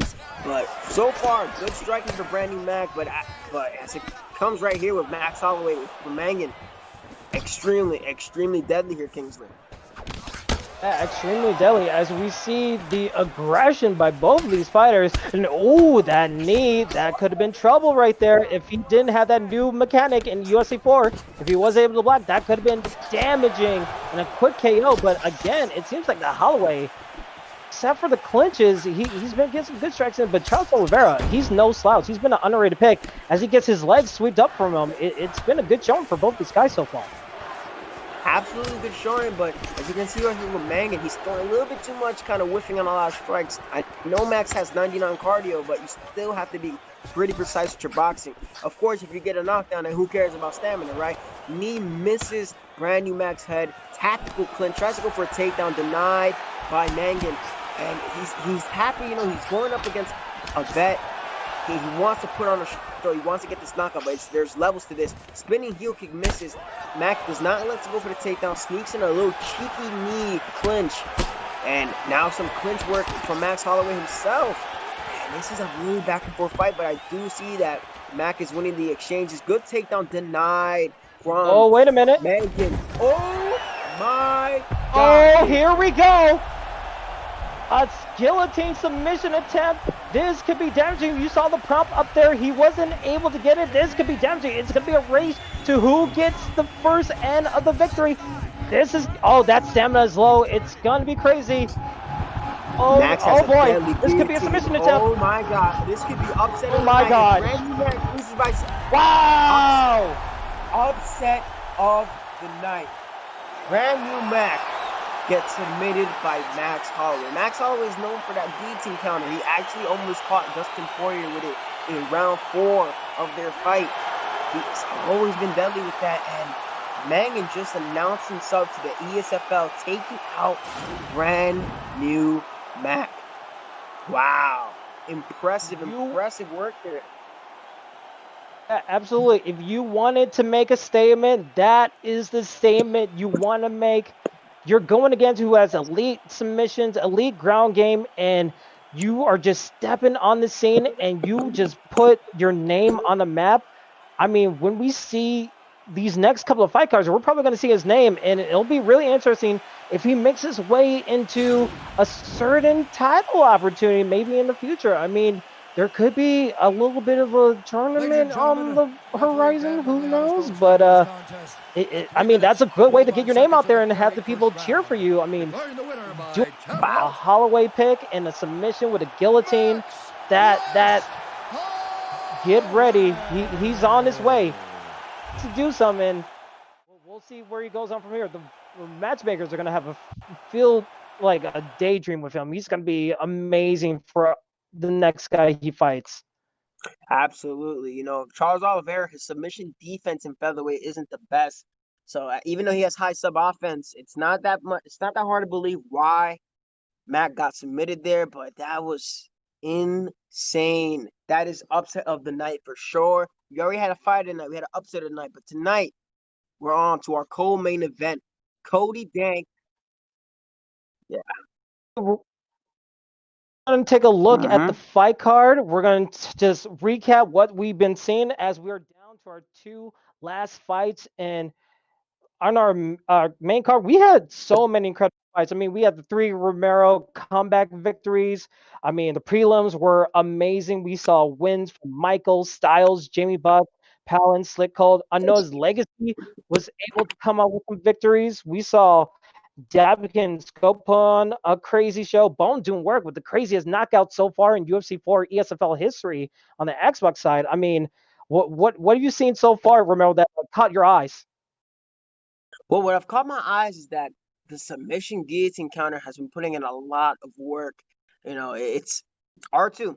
R2 is your best friend, and you got to beat your opponent to that prompt. But what I really liked is that we did have a striking-only based fight between Cody Garbrandt and Petroyan, and we saw elite boxing in UFC 4, showing you that if you want to strike, people can strike. We saw a hellacious comeback, letting you know that the power, like the stats matter more in this game. You know, back then in UFC 3, the power stats were merged. In this game, you know, maybe Yo doesn't have the best kicks, but he has 97 power in his hands, and all he needed was that one overhand to connect, and it put out Dino. And I'm extremely blown away by that. But now we got Cody Dank, the boy himself. I don't know anything about jab gaming, but I can tell you plenty about Cody Dank. He's a Twitch athlete, streamer. He's a former ESFL champ, highly ranked on the World Championship leaderboard, I believe top 20 on Xbox. And little chat and joke here, he promises to unveil a new secret strategy called posture up in this fight, Kingsley. Oh, well, I mean, it's going to be really interesting how this next fight going. But before we get into our co-main event fight, we just want to remind you guys that we are live here on twitch.tv/ESFL Gaming. We are also live here on YouTube as well. We have our Discord if you want to join up with the community, join up with the fights. We'll also have other affiliate leagues with the UFL. We're going to be broadcasting their fights along with on Wednesday, and then every Saturday and Sunday we have fight cards for the PS4 side and the Xbox side, and there's a whole lot of opportunities to be a part of this community, be a part of the fights, and many other opportunities in the future where you could join up with us and be a part of this amazing community. So we want to thank you guys for watching, staying with us. We're over 400 people live right now here on Twitch, and it's absolutely incredible. Thank you guys. As we get this co-main event going, Cody Dank is going to be Kobe Covington, which is very interesting. And Jeff James, Usman. Crazy matchup, Romero. Crazy matchup. Everybody knows about the war that they had in Vegas. You know, scorecards all over the place. 2-2 for one guy, 3-1 for the other, 3-1 for the other. And, you know, are they going to have the gentleman's agreement where they just stand up and go and stand and bang? Or they're going to actually try to wrestle this time? No, and Cody then goes for takedown. Takedown Kamaru Usman. And he's looking to work that posture up technique. And there it is, immediately with the ground and pound for Kobe Covington, one of the D1 All-American wrestler over at Oregon State. Or was it Oregon State? Whatever it was, he was a D1 All-American. Good denial for jab game. And tries to go for the guillotine Kingsley. Cody Dank is looking on fire here in this co-main event for ESFL. I mean, we saw in the fire profiles that it was ruthless aggression that was one of his strengths. And you can see it right now with the ground and pound with Kobe Covington as the Usman pick is just getting destroyed right now. He's trying to find his way and gets denied. You have to think there's a little bit of panic after all of these denials for Jab Gaming. Maybe this is a little bit of a thing he wasn't expecting from Kobe Covington. I mean, you expect the wrestling, but not this sort of level of aggression from Cody Dank. Yeah, you know, there's, like I said, like Corey Anderson said, there's levels to this. You know, you can have a good fighter, but when it comes to the stats being so even, it's going to come down to the skill. And Cody Dank is showing he has the skill to out-grapple Kamaru Usman with Kobe Covington. But Jab Gaming ain't no slouch. Gets a denial there. Tries to get a little bit of hip action here. Gets an underhook. Flips him over. Reverses the position. Now he has 2 minutes and 30 seconds to work here to try to get some ground and pound and switch things over in his favor. Now he gets the ground and pound working against the body. Cody Dank is now, he's the one in trouble. Vicious ground and pound from Kamaru Usman. And the tide is shifting here, Kingsley.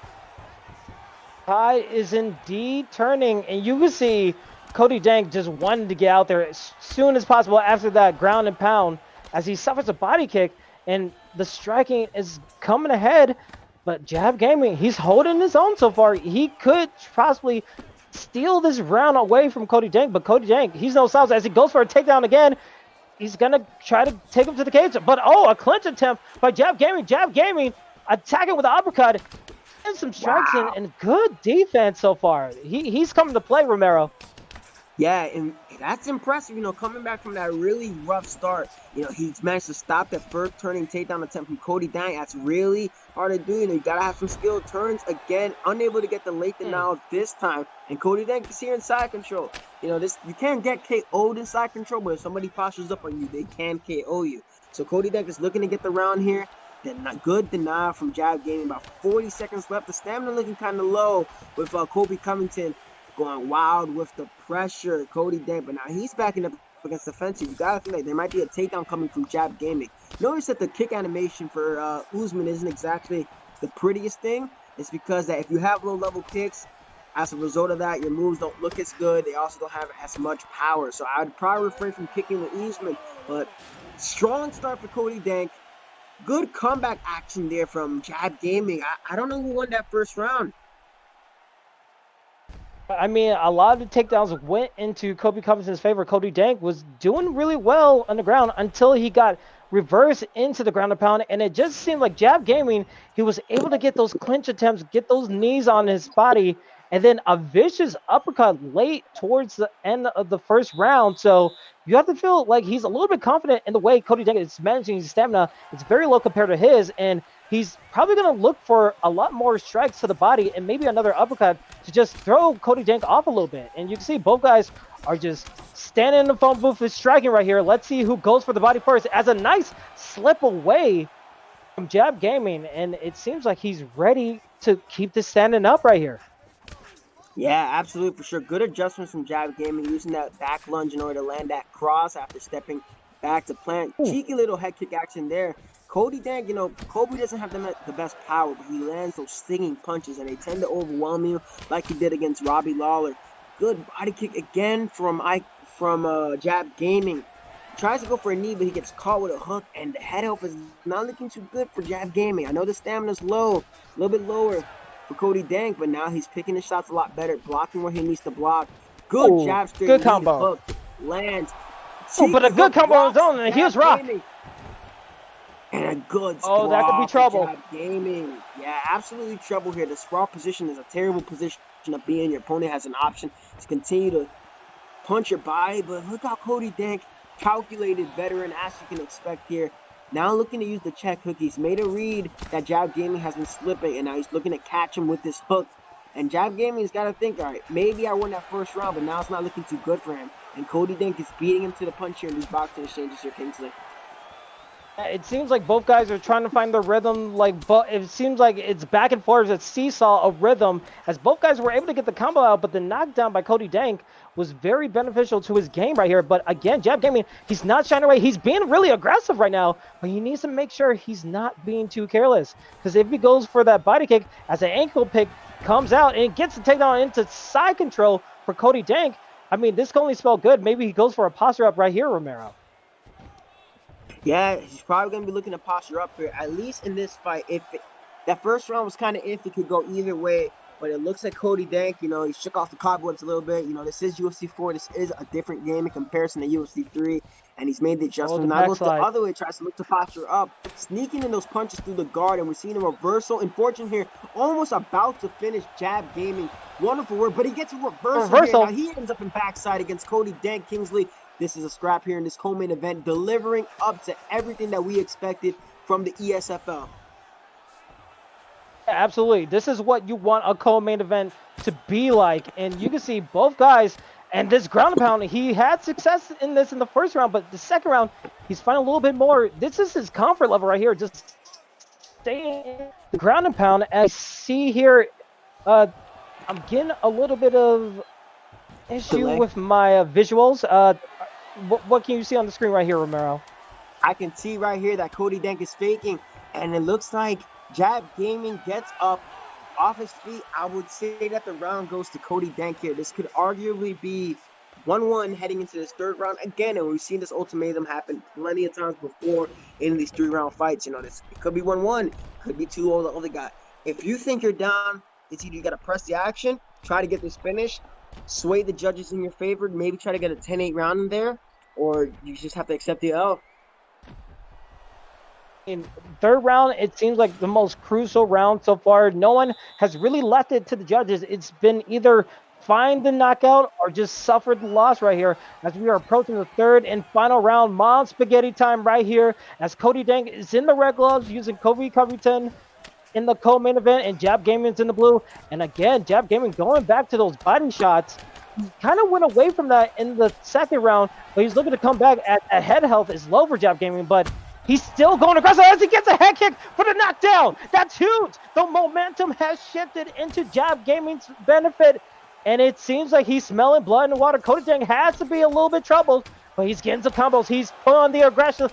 The ruthless aggressive as he gets a knockdown of his own. Both of these guys put on the show. Both each get a rock and a knockdown. This is serious, Romero.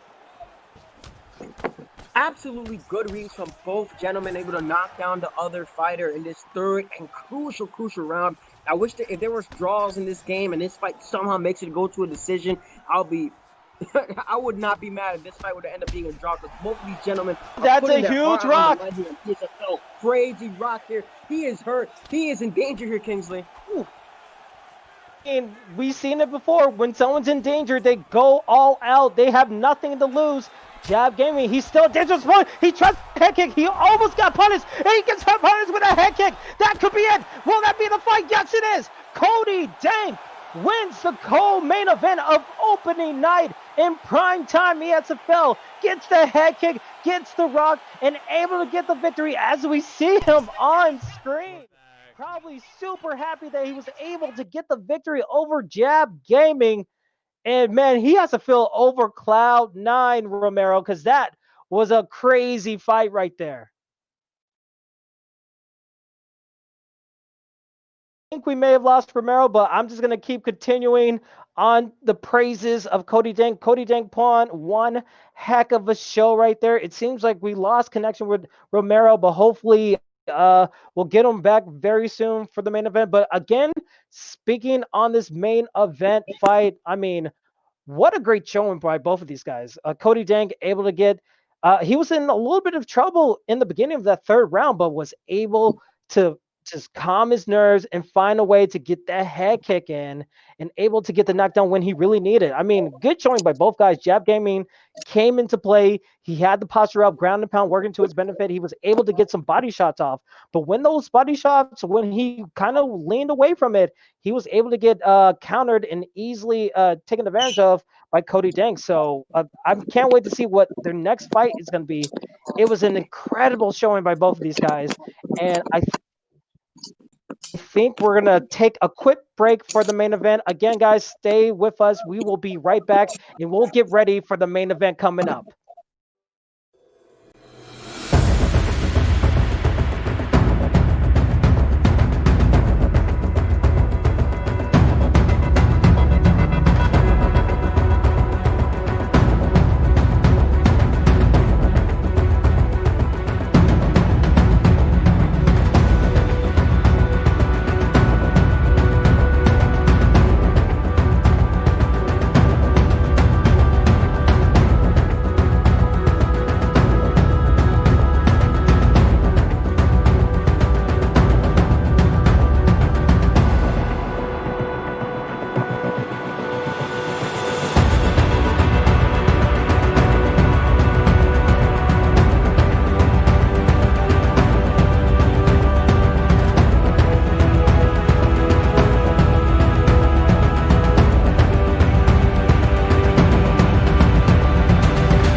Ladies and gentlemen, we are back, and my goodness, what a show for the opening night here live, prime time in ESFL, live here on Twitch and on YouTube. Romero, we have been so honored and blessed to see so many incredible fights in the beginning of this UFC 4 game. It's been incredible so far. Absolutely incredible. We've seen so many different style matchups come through. We saw Michael versus T4H recognized. Extremely competitive fight. Goes to decision for Michael with the RDA pick. MMA Fro against Styles. Good competitive fight again with Adesanya versus Romero, and Styles managed to pull out the win there. Lexar versus Jamie Bucks. Lexar comes through, gets that submission that he was aiming to get. Palin 999 versus Showtime East. Beautiful submission, exactly what he aimed to go for. Mr. Chippy, Slicko, another competitive fight that went down. Papalemur versus Unnoticed Legacy. One of the bigger upsets that went down earlier today. A crazy ground and pound finish for Unnoticed Legacy. Dabikin versus Scope, an absolutely technical masterpiece from Dabikin using Cody Garbrandt against Scope's Petrian. Bone doing work against Dino. A comeback of the ages for Bone doing work. About to lose on the scorecards, knocks out Dino when he's on one leg trying to throw a kick. Brand new Mac loses in one of the biggest upsets of so far in this Xbox season. Magan subs him in round one. Cody Dank pulls through some adversary in his co-main event. And now we have main event, Kingsley. Ooh, I mean, ladies and gentlemen, it's about that time. And before we even get into this fight, this is the main event. This is opening night live here in prime time ESFL. I want to know in the community, in the chat right now, if you have Pryoxes, I want to see your one, or say ESFL Pryoxes. But if you have IKO'd Santa, I want to see ESFL IKO'd Santa or a 2 in the chat. This is what we all been waiting for since the start of this new season. We've been seeing the tips and tricks videos from Pry. We've been seeing the live streams, all the videos from Romero, all the content creators leading up to this one main event. And Romero, this is going to get insane, man. Insane. Look, I don't know what this guy has beef with Santa Claus. You know, I thought everybody loves Christmas, but he went from I punched Santa in UFC 3. Now he KO'd Santa. Now he's probably looking to, finish the job on Santa next game. But Pryoxis, what can I tell you about Pry? ESFL champion from the Xbox side, defend multiple times, one of the most real sim styles in competitive gaming in this game, and they're quitting out to try to get a change in venue. I'm all for that. Pryoxis is one of the most well-rounded Xbox players to this day, and he is looking to claim that strap in ESFL's UFC 4 for this season. What can you tell me about IKO Santa King? I mean, so other than he punched and KO'd Santa, I don't know if it's going to escalate even further, but again, we are waiting a little bit more for this main event. I mean, IKO Santa, he's just been grinding on rank to prepare. He doesn't spar or practice like some other people, but he's unpredictable when it comes to the stand-up.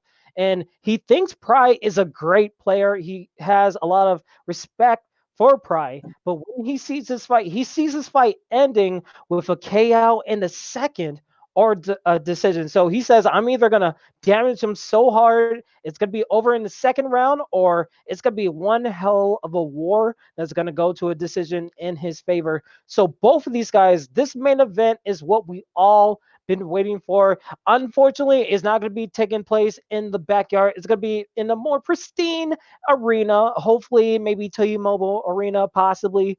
But these guys are ready to show up and show out. And again, with the fighter profiles, I mean, you said it with Pryoxis. He's a fan favorite. He's elite. He's arguably one of the most technical strikers on Xbox. But with IKO Santa, he's not afraid to take risks. He's unpredictable, and has aggressive stand-up. So we might have a kickboxing matchup. But again, Pryoxis, he uses a lot of RDA, Romero, and he could possibly take it to the ground. Yeah, with RDA, they did him a little bit dirty last game. The man had an 88 chin, made it a little bit tough for Pride to use him. He was still able to have so much success with Rafael dos Anjos. This game, Devs kind of woke up a little, realized they were pretty harsh on that chin, despite this guy trading with welterweights, and he has a 93 chin now. And that's going to help him, and especially if IKO Santa, if you're going against a more technical fighter, you don't want to play tit for tat with them. You got to make sure that they can't predict what you're going to throw next. You got to make them brawl. You got to make them make mistakes. You got to force them to make that initial mistake so you can capitalize and cause the upset. So my pick is Pryoxis. We're going into a more pristine arena, just as you said. But IKO Santa, he's in his main event slot. He believes this is his time to shine and take everything that Pryoxis has worked for. Glove touch, and here we go. Here we go, ladies and gentlemen. This is the main event of the evening. Pryoxis in the blue gloves using that famous RDA character against IKO Santa using the Justin Gaethje pick. Here we go. And as you see, both of these guys taking a measured approach, finding their distance. No one trying to get super crazy, but a spinning back fist and a shot to the body from IKO Santa. And he's looking pretty good so far. A nice leg kick showing up with a double leg kick. And both these guys, it seems like we're going to keep it standing up, but a nice lunge away from Pryoxis, Romero. Yeah, it seems like Pry's taking his time making reads. He just doesn't want to get caught up against the cage. As you can saw in the UFC 252, all fighters got caught up against the cage, ended up losing their fights. And KO Santa is showing, I did not expect this at all. This man is measured in his approach. He's pressuring with footwork, trying to sneak some shots up top. Catches Pryoxis, time to cross down the middle. That's a solid counter against leg kicks. And IKO Santa is looking to KO Pryoxis here, gradually showing a measured Justin Gaethje approach, akin to how Gaethje got Tony Ferguson. Good elbow from Pryoxis, letting him know that he's not going to be here to get bullied. And I'm surprised that Pryoxis has not shot yet. Kingsman. Yeah, I'm very surprised too. You usually see him try to go for the takedown, but both these guys seem very comfortable and very much in rhythm when it comes to the striking, as we see a lot more leg kicks that we see in all of this fight card. And you can see both these guys, whenever they try to do a body kick, if you can see that front kick right there by Pryoxis, it seems like we're going to see a lot more leg kicks that we've seen usually in these fights, as a nice hook lands out, a nice little back and forth from IKO Santa. IKO Santa, no slouch. He will try to fight back if he sees our avenue, and he gets a nice body kick in the knee which is only going to hurt the stamina of RDA, as that stamina is getting really low, Romero. Yeah, absolutely. If there's one good thing that's kind of helped Pry here is that in UFC 3, there was no official uppercut or hook range, so you had uppercuts and hooks. Ooh. Good cheeky flying knee attempt there. But Pry has to be careful landing these leg kicks in the pocket. If you want leg kicks to be effective, you have to time them as your opponent is coming in to maximize the damage potential from said moves. So if Pry gets caught by a rear hook from Justin Gaethje as he throws that rear hook, it goes for a spinning back fist. KO'd Santa. He's making reads. He's making adjustments. He is showing he is just as, or maybe even better, more technical than Pryoxis here on this mainly stand-up fight, Kingston.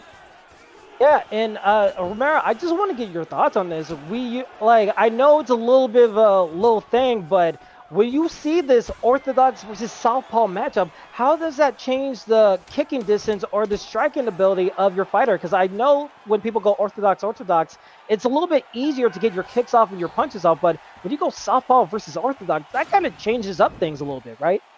Depends. It really depends on how well you're able to control your opponent's range. If you're southpaw versus the orthodox fighter, yes, you have the body kick that opens up against the liver, but for the orthodox fighter, it also opens up the lead body hook to the southpaw fighter's liver. So in terms of body vulnerability, both fighters are open there. I would like to see Pryoxis disguise a lead leg kick instead of the rear, because the rear leg kick is causing him to lose more stamina, and he's also getting tagged a little bit on that rear hook. If he goes for the lead leg kick instead, disguise it behind the jab, it's a less likely chance for KO'd Santa to check it, and now he's crowding Pryoxis with the punches, and Pryoxis has to do something different here.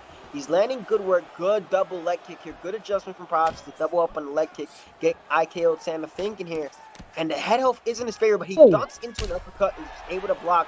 Times a beautiful that leg kick and a good takedown, just as you expect from a former ESFL champion in Pryoxis. As you can see there, he gets the body lock animation takedown into half guard because KO'd Santa tried to preemptively deny a turning takedown, but he manages to get the reversal and end up on top. And you do not want an NCAA D1 All-American in Justin Gaethje on top of you throwing bombs. That man has hammers for hands, Kingsley. Absolutely not. You don't want this as the ground and pound keeps landing. But like going back to that sequence with the leg kick of that being rocked, it seemed like that was in Pryoxis' game plan of just working on the legs just enough where he was able to shoot that takedown. But now he's in the bottom ground position right here. And Justin Gaethje, I mean, he's getting denied the situation, but he gets a nice reversal. Pryoxis, he could be really dangerous right here. He could possibly go for an armbar if he gets a nice denial right here. And so far, so good in the second round for Pry. Yeah, Pryoxis executes the beautiful jiu-jitsu sweep there with Rafael dos Anjos, a well-known black belt in the MMA world. Passes the guard like butter against Justin Gaethje, a.k.a. KO'd Santa. And now he is inside control, one of the more dominant positions in UFC 3 and 4. And now Pry's taking his time, denies the first transition, so now the negative GA is in his favor. Now he's racking up the head off. If the head off gets too low, it's going to automatically transition to the belly. And KO'd Santa's in trouble here, but he manages to transition back into sprawl, and now his stam's getting worked on. And now Pryoxis transitions into backside. This is what it's all about, mixing up everything that you can do. And now he takes the back of KO'd Santa. Now what looked to be a promising start, Pryoxis is showing that veteran savvy intellect in a high IQ fight. Doesn't go for the ground and pound, Kingsley, but things have shifted for sure. Absolutely, and you can see when you look at the right analog of Pry, I mean, you can see how many buttons he's pressing. He's using the LB, the L trigger to just flip around, trying to find the way where he wants to go as he tries to go above for the transition, but gets denied. And Justin Gaethje gets the upper. He's trying to fake his way, but so much stamina is being lost over these transitions and these denials that Pry, he's just having a fun time. He loves being in these ground wars so far in UFC 4, and it's looking like he's working to his benefit as we are closing in to the end of this second round in this 5-round main event fight. Pry is looking really good, Romero. Really good. The momentum is in his favor right now heading into this third round. First round could have gone either way if KO'd Santa was landing some good shots in the pocket, but in this second round, Pryoxis manages to land some good counter lead hooks against KO'd Santa. Chopped at the legs to reduce the power of Justin Gaethje, and he manages to get top position. As you can see right there, it says great round. Keep the pressure on with your striking. So at best, it's 2-0 for Pryoxis heading into this third round. Could be 1-1. I've seen decisions go like that heading into this third round. But here we go. Main event for ESFL. Touch of gloves. Pryoxis is back here. Happy to play the Matador here. And IKO Santa has to think. He has to catch Pryoxis here, making him overthink. Pryoxis seems to be lunging. And if he lunges into a hook, he is in trouble. And IKO Santa has made that read. Good back lunge for Pryoxis, putting in the work. A little cheeky jab tags Pryoxis as he goes there. And now his head up is getting a little bit low. KO Santa's putting in the pressure here, Kingsley. Yeah, but you can see Pryoxis is working over the left leg of Justin Gaethje, and that could be a huge trouble. If he's not checking those kicks, that could set up another takedown opportunity, as we saw in the second round for Pryoxis. IKO Santa, he's going a little bit aggressive. He's trying to find his way, but again, he is not blocking those leg kicks, and that's what got him in trouble in the second round. He's getting pieced up with these uppercuts and hooks, but the leg kick is the most dangerous weapon that Pry has, and he gets checked on his other leg. So IKO Santa, even though he's getting this aggressive, he's trying to get these shots off. Pryoxis, he's being calm, he's being collected, get some hooks, almost had that uppercut for a huge rock, but so far so good for Pride. These strikes are landing very crisply. Very crispy, but I don't like how his back is to the cage. If he gets hit, stunned, and knocked down here, we've seen it happen before. Fighters the leg kick. Back to the cage. Yeah, another good solid leg kick, and it forces the stance switch, so it's going to get a good reduction in power. Good denial by IKO Santa, expecting the takedown this time. Good defense. But the head health is looking low for not only for IKO Santa, but also for Pryoxis. So he still has a good fake of the knee. Ooh! Finally, oh my God, that is clean work. If Pryoxis would have ducked there, he would have got sent to the shadow realm. And IKO Santa, now he's keen to checking those leg kicks, firing off leg kicks himself. Good slip straight lead hook, and now we're turning up here. It's getting into that level category. Now the leg health is there it is. Trying to pre-ignite takedown here. Oh my Lord, the head health is low for IKO Santa. Pryoxis just to make sure he doesn't make any mistakes here. He's winning this round. There's 1 minute and 30 left here, Kingsley. And now you can see KO Santa is putting on the pressure. You can see he's putting the pressure because he doesn't want to get hurt by his legs anymore. And it'd be interesting to know what the stats are for Justin Gaethje in his switch stance, because it seemed like he was a little bit cautious about switching to his other stance, because it seemed like he wanted more power in his strikes and he wasn't comfortable in the situation. As Pride, he's looking to just play measured and tries to get a takedown and gets it.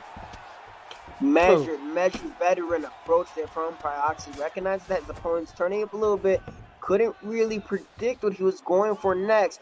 Takes him down to secure the round, but an armbar from Justin Gaethje. I don't really expect the submission attempt from Justin Gaethje, but as you can see from Pryoxis, it seems like Pryoxis, he has the defense down. If you guys haven't checked out his channel, he does have a submission defense guide. The prompt should be coming up soon, but Pryoxis misses the prompt. The round is over, and good round for Pryoxis. We're still in a little bit of danger. IKO Santa is definitely a live dog in this main event. Could be 2-1 for Pride heading into this third. Ideally 3-0 for Pride heading into this fourth round, excuse me. But this is a technical fight. Technical mastery from Pryoxis. Calculated pressure. And if I'll have you know that, look at that cheeky knee to the body. Fakes it and goes up high. Beautiful work. Justin Gaethje's lead hook is a level 4, level 5. So even if he switches stance, that strike does a lot of damage. So even if he switches to southpaw here, it's something that Pride has to look out for. Absolutely. And we are 500 viewers live here on Twitch and on YouTube. We are in the championship rounds of the main event of the evening. Pry in the blue gloves, IKO Santa in the red gloves. We can see a little bit slow, but a nice clinch attempt after that deny of the takedown from IKO Santa. And you can see he's working on the body. He's looking to get a strike in the uppercut. And the switch, it seems like it's been a saving grace. You can see the total strikes landed. 121 for IKO Santa and 112 for Pryoxis, Romero. Yeah, this is where it starts to get dangerous. Pryoxis knows he's ahead. But MMA oh, that uppercut! Rock system Gaethje, but has to be careful because Gaethje is especially dangerous when he is rocked here. Rafael dos Anjos, you know, manages to get the rock here, but he's still not safe. Good little head kick does nothing. You see that high-level work from IKO Santa to avoid the clinch attempt, but he gets rocked again. Uppercut from Pryoxis. Pryoxis has to make sure he doesn't go a little bit too crazy. Another slip of the clinch attempt from IKO Santa. Now he's coming forward with the pressure. Pryoxis has to be careful. He doesn't want to do anything stupid. Doesn't want to shoot into a flying knee or anything crazy like that. Jab uppercut hook hurts the block of Pryoxis. The forearms are getting worn down here. As you can see, it's extremely low. And even though Pryoxis got the rock, just in case he would not go down, bail to the back. Good chain wrestling. Oh, what a slam. Beautiful takedown from Pryoxis, showing that he's been here in the lab, working how to chain wrestle, working how to do all of these transitions in this new game, showing that he is absolutely no slouch here, Cage.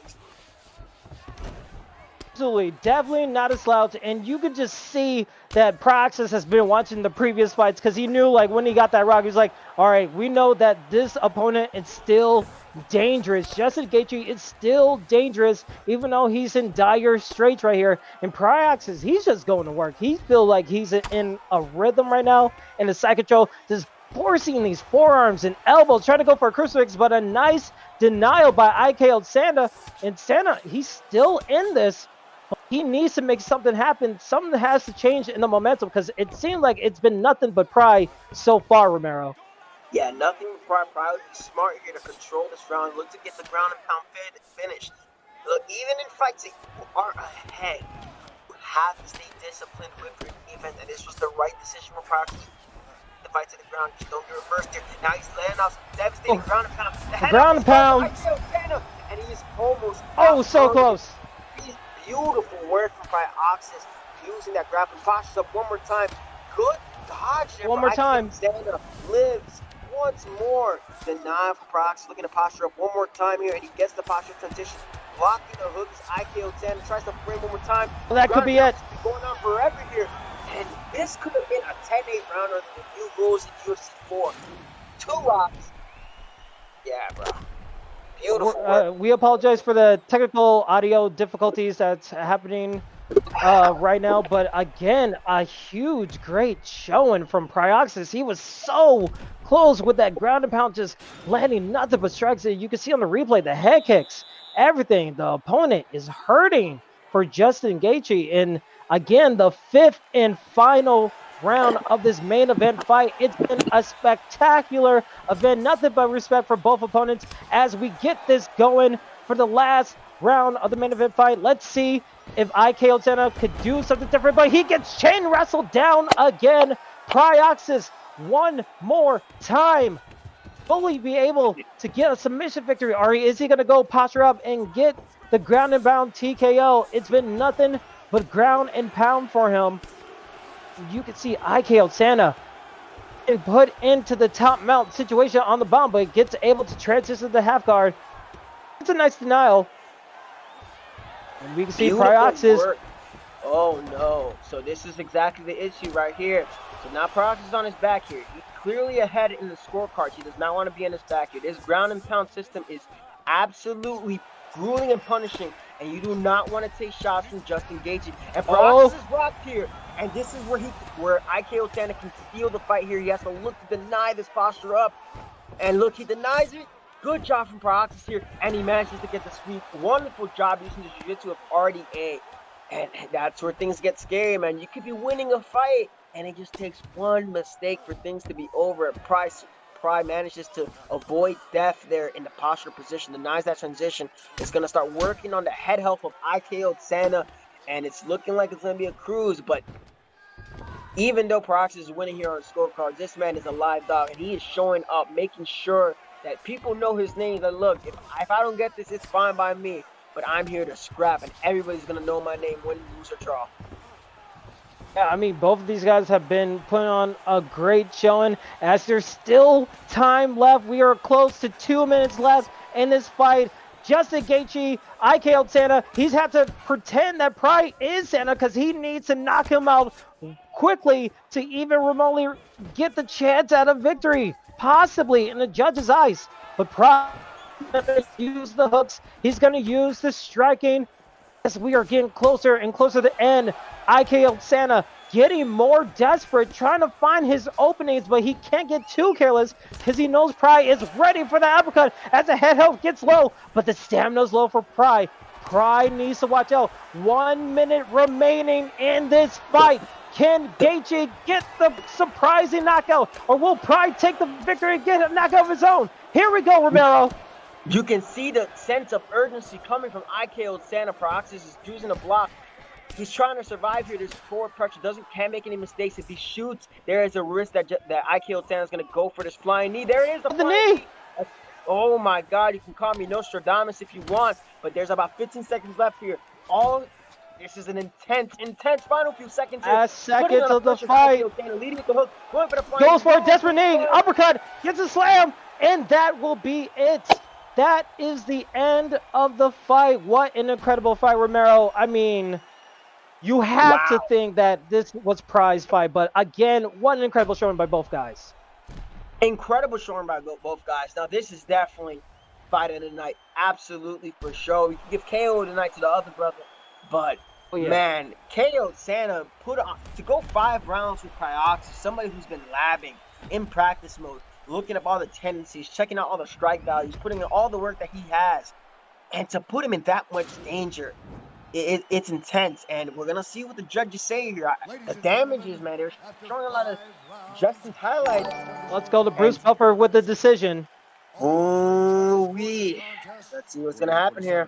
The winner by unanimous decision, Unanimous decision. What? Oh my goodness! Whoa! What? The upset of the ESFL season. IKO Santa takes the victory in a 49-47 decision over Pryoxis. The chat is going crazy. The booth is going crazy. Unbelievable scenes in the ESFL. I have never seen anything like this before. Romero, I mean, what are your thoughts? What? What? I mean, if we could take a chance to look at the stats right here, I mean, it's 170 Gaethje total strikes landed to 179, I think. 4 takedowns. We have to see round by one. We gotta see round by round. Okay, so let me be a little bit. Ow. Let me tone it down a little bit, because that first round was close. Pryoxis clearly took rounds 2 and 3. The issue is where the damage took into part, and Pryoxis was getting hurt on the feet for a little bit there in that 4th round, and maybe they could have given him that IKO Santa that 4th round off of the damage that he was landing on Pryoxis and whatnot. But that's I don't know if I've been robbed. I was robbed in my title fight, and I could see 2 rounds going to Santa, but I just don't see how 3. But nonetheless, IKO Santa gets the split decision win over Pryoxis. I heard unanimous. I mean, you can look at the fight stats and what? It was unanimous. I heard Bruce Buffer say unanimous, but I didn't hear like any split decisions or anything. But it looked so far. We saw the takedowns from Pry, and we know the ground and pound was working well for Justin Gaethje, and he was landing some body strikes and some hooks. But I figured that leg kick that rocked Justin Gaethje's left leg would have contribute to the factor a little bit. Okay. The fact that the judges scored it 49-47 is really interesting. I really want to see how. I wish we could see what the judges scored individually of like which round, if that's possible. Yeah, hopefully we could get that in the future, but it's really interesting. I have to look at this fight again. I mean, the leg health events, I know there was a bug where like they'll score the leg health event for the other fighter, but I don't know, that didn't really come to play. It says it's for Pryoxis here, but I don't know. It's wow.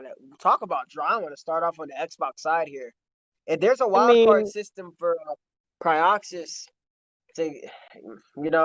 that's crazy. But IKO Santa gets the dub against Pryoxis. Insane night of fights. I mean, absolutely insane start to the opening season of the ESFL live on prime time. But if I'm anyone in the back, if I'm the ESFL, I mean, I look at this matchup and I'm saying like, I would love to see this again because this was an incredible fight, and I feel like we can't just end it on that one fight. So hopefully down the road we get to see this one more time because this was an incredible main event, and I'm sure I can speak for the chat or anyone in the back. This fight was incredible, and I would absolutely love to see this again. I think this warrants a rematch. I'm not one. There's some decisions where a rematch. Yeah, my boy. I see you can see Pry. He's reacting. Bro, look. I see your face. I'm thinking to see he's dying of laughter. There needs to be a rematch for that because I don't know if there's something different with the scoring there, but in my honest opinion, I think the chat agrees. I think even some of the developers in the chat agree as well. That didn't look right at all. And I think there needs to be some tuning with the judges. I thought Pryoxis took at least 3 rounds to 2 at worst. I mean, yeah, man, that's I mean, we're gonna be talking about this for a long time. Yeah, you got to get this. Yeah, he did put the pressure on when he needed. And if there's one, this is the thing when it comes to scoring in this game. If the damage is almost even, and the grappling is almost even in the round, right, in terms of damage landed, then the final factor that actually gets looked at is octagon control. If the damage was somehow close to being even, then I could somewhat see how KO'd Santa could have stolen a 3rd round. I just think that the grappling of Pryoxis, the top control, the hard rocks against the head should have won him that fight. He should have at least had 3 fights in the bag. But just to say, I am incredibly impressed with KO'd Santa. He decisioned Santa this time. You know, he got a gift from Santa. He decisioned him this time, but I don't think anybody would be opposed to a rematch there. Yeah, I mean, again, we say all of this. We can speculate on how the judges score this fight all we want, but again, it doesn't matter at the end of the night. Both of these guys put on one amazing main event. Kudos to both fighters for entertaining us everywhere. It was an incredible event, and we get to do this again next week, which is also going to be incredible. We have a lot of great fights and a lot of great events coming up in the ESFL, and I can't wait to be a part of it with every single one of you. We are here at the end of our time here, guys. For me, this has been a truly incredible experience to be a part of the opening, being part of the commentary, and being a part with you, Romero, talking about these fights. It's been an incredible night. Any last thoughts, Romero? Honestly, I'm just honored to have been able to be in the booth beside you, brother. It's a pleasure doing this again. I love being able to come to get my thoughts. I love just having the opportunity to compete for ESFL again. This is a great showcase for fighters either getting into the top 100, virtual fighters that are looking to showcase their skills, especially with all the heavy promotion that EA has been giving into this game. This is a big year for the EA Sports UFC community, and ESFL is doing a wonderful job carrying the torch, making EA UFC be known as a valid esport. And it's just been a pleasure, my brother. Absolutely. It only gets better from here. It only gets better from here. Again, that has been Romero. I have been Kingsley. Thank you so much for watching ESFL tonight, everybody. We will be back live again on Wednesday for the ESFL network with one of our affiliate leagues, and then back again on Saturday and Sunday. Join the Discord, subscribe to the channel, to subscribe to Twitch, follow the Twitch channel, be a part of the fight in the community. Join. We thank you guys so much. I've been Kingsley. That's been Romero. Thank you so much, and have a good night. I'm out of here. Peace out, brothers and sisters.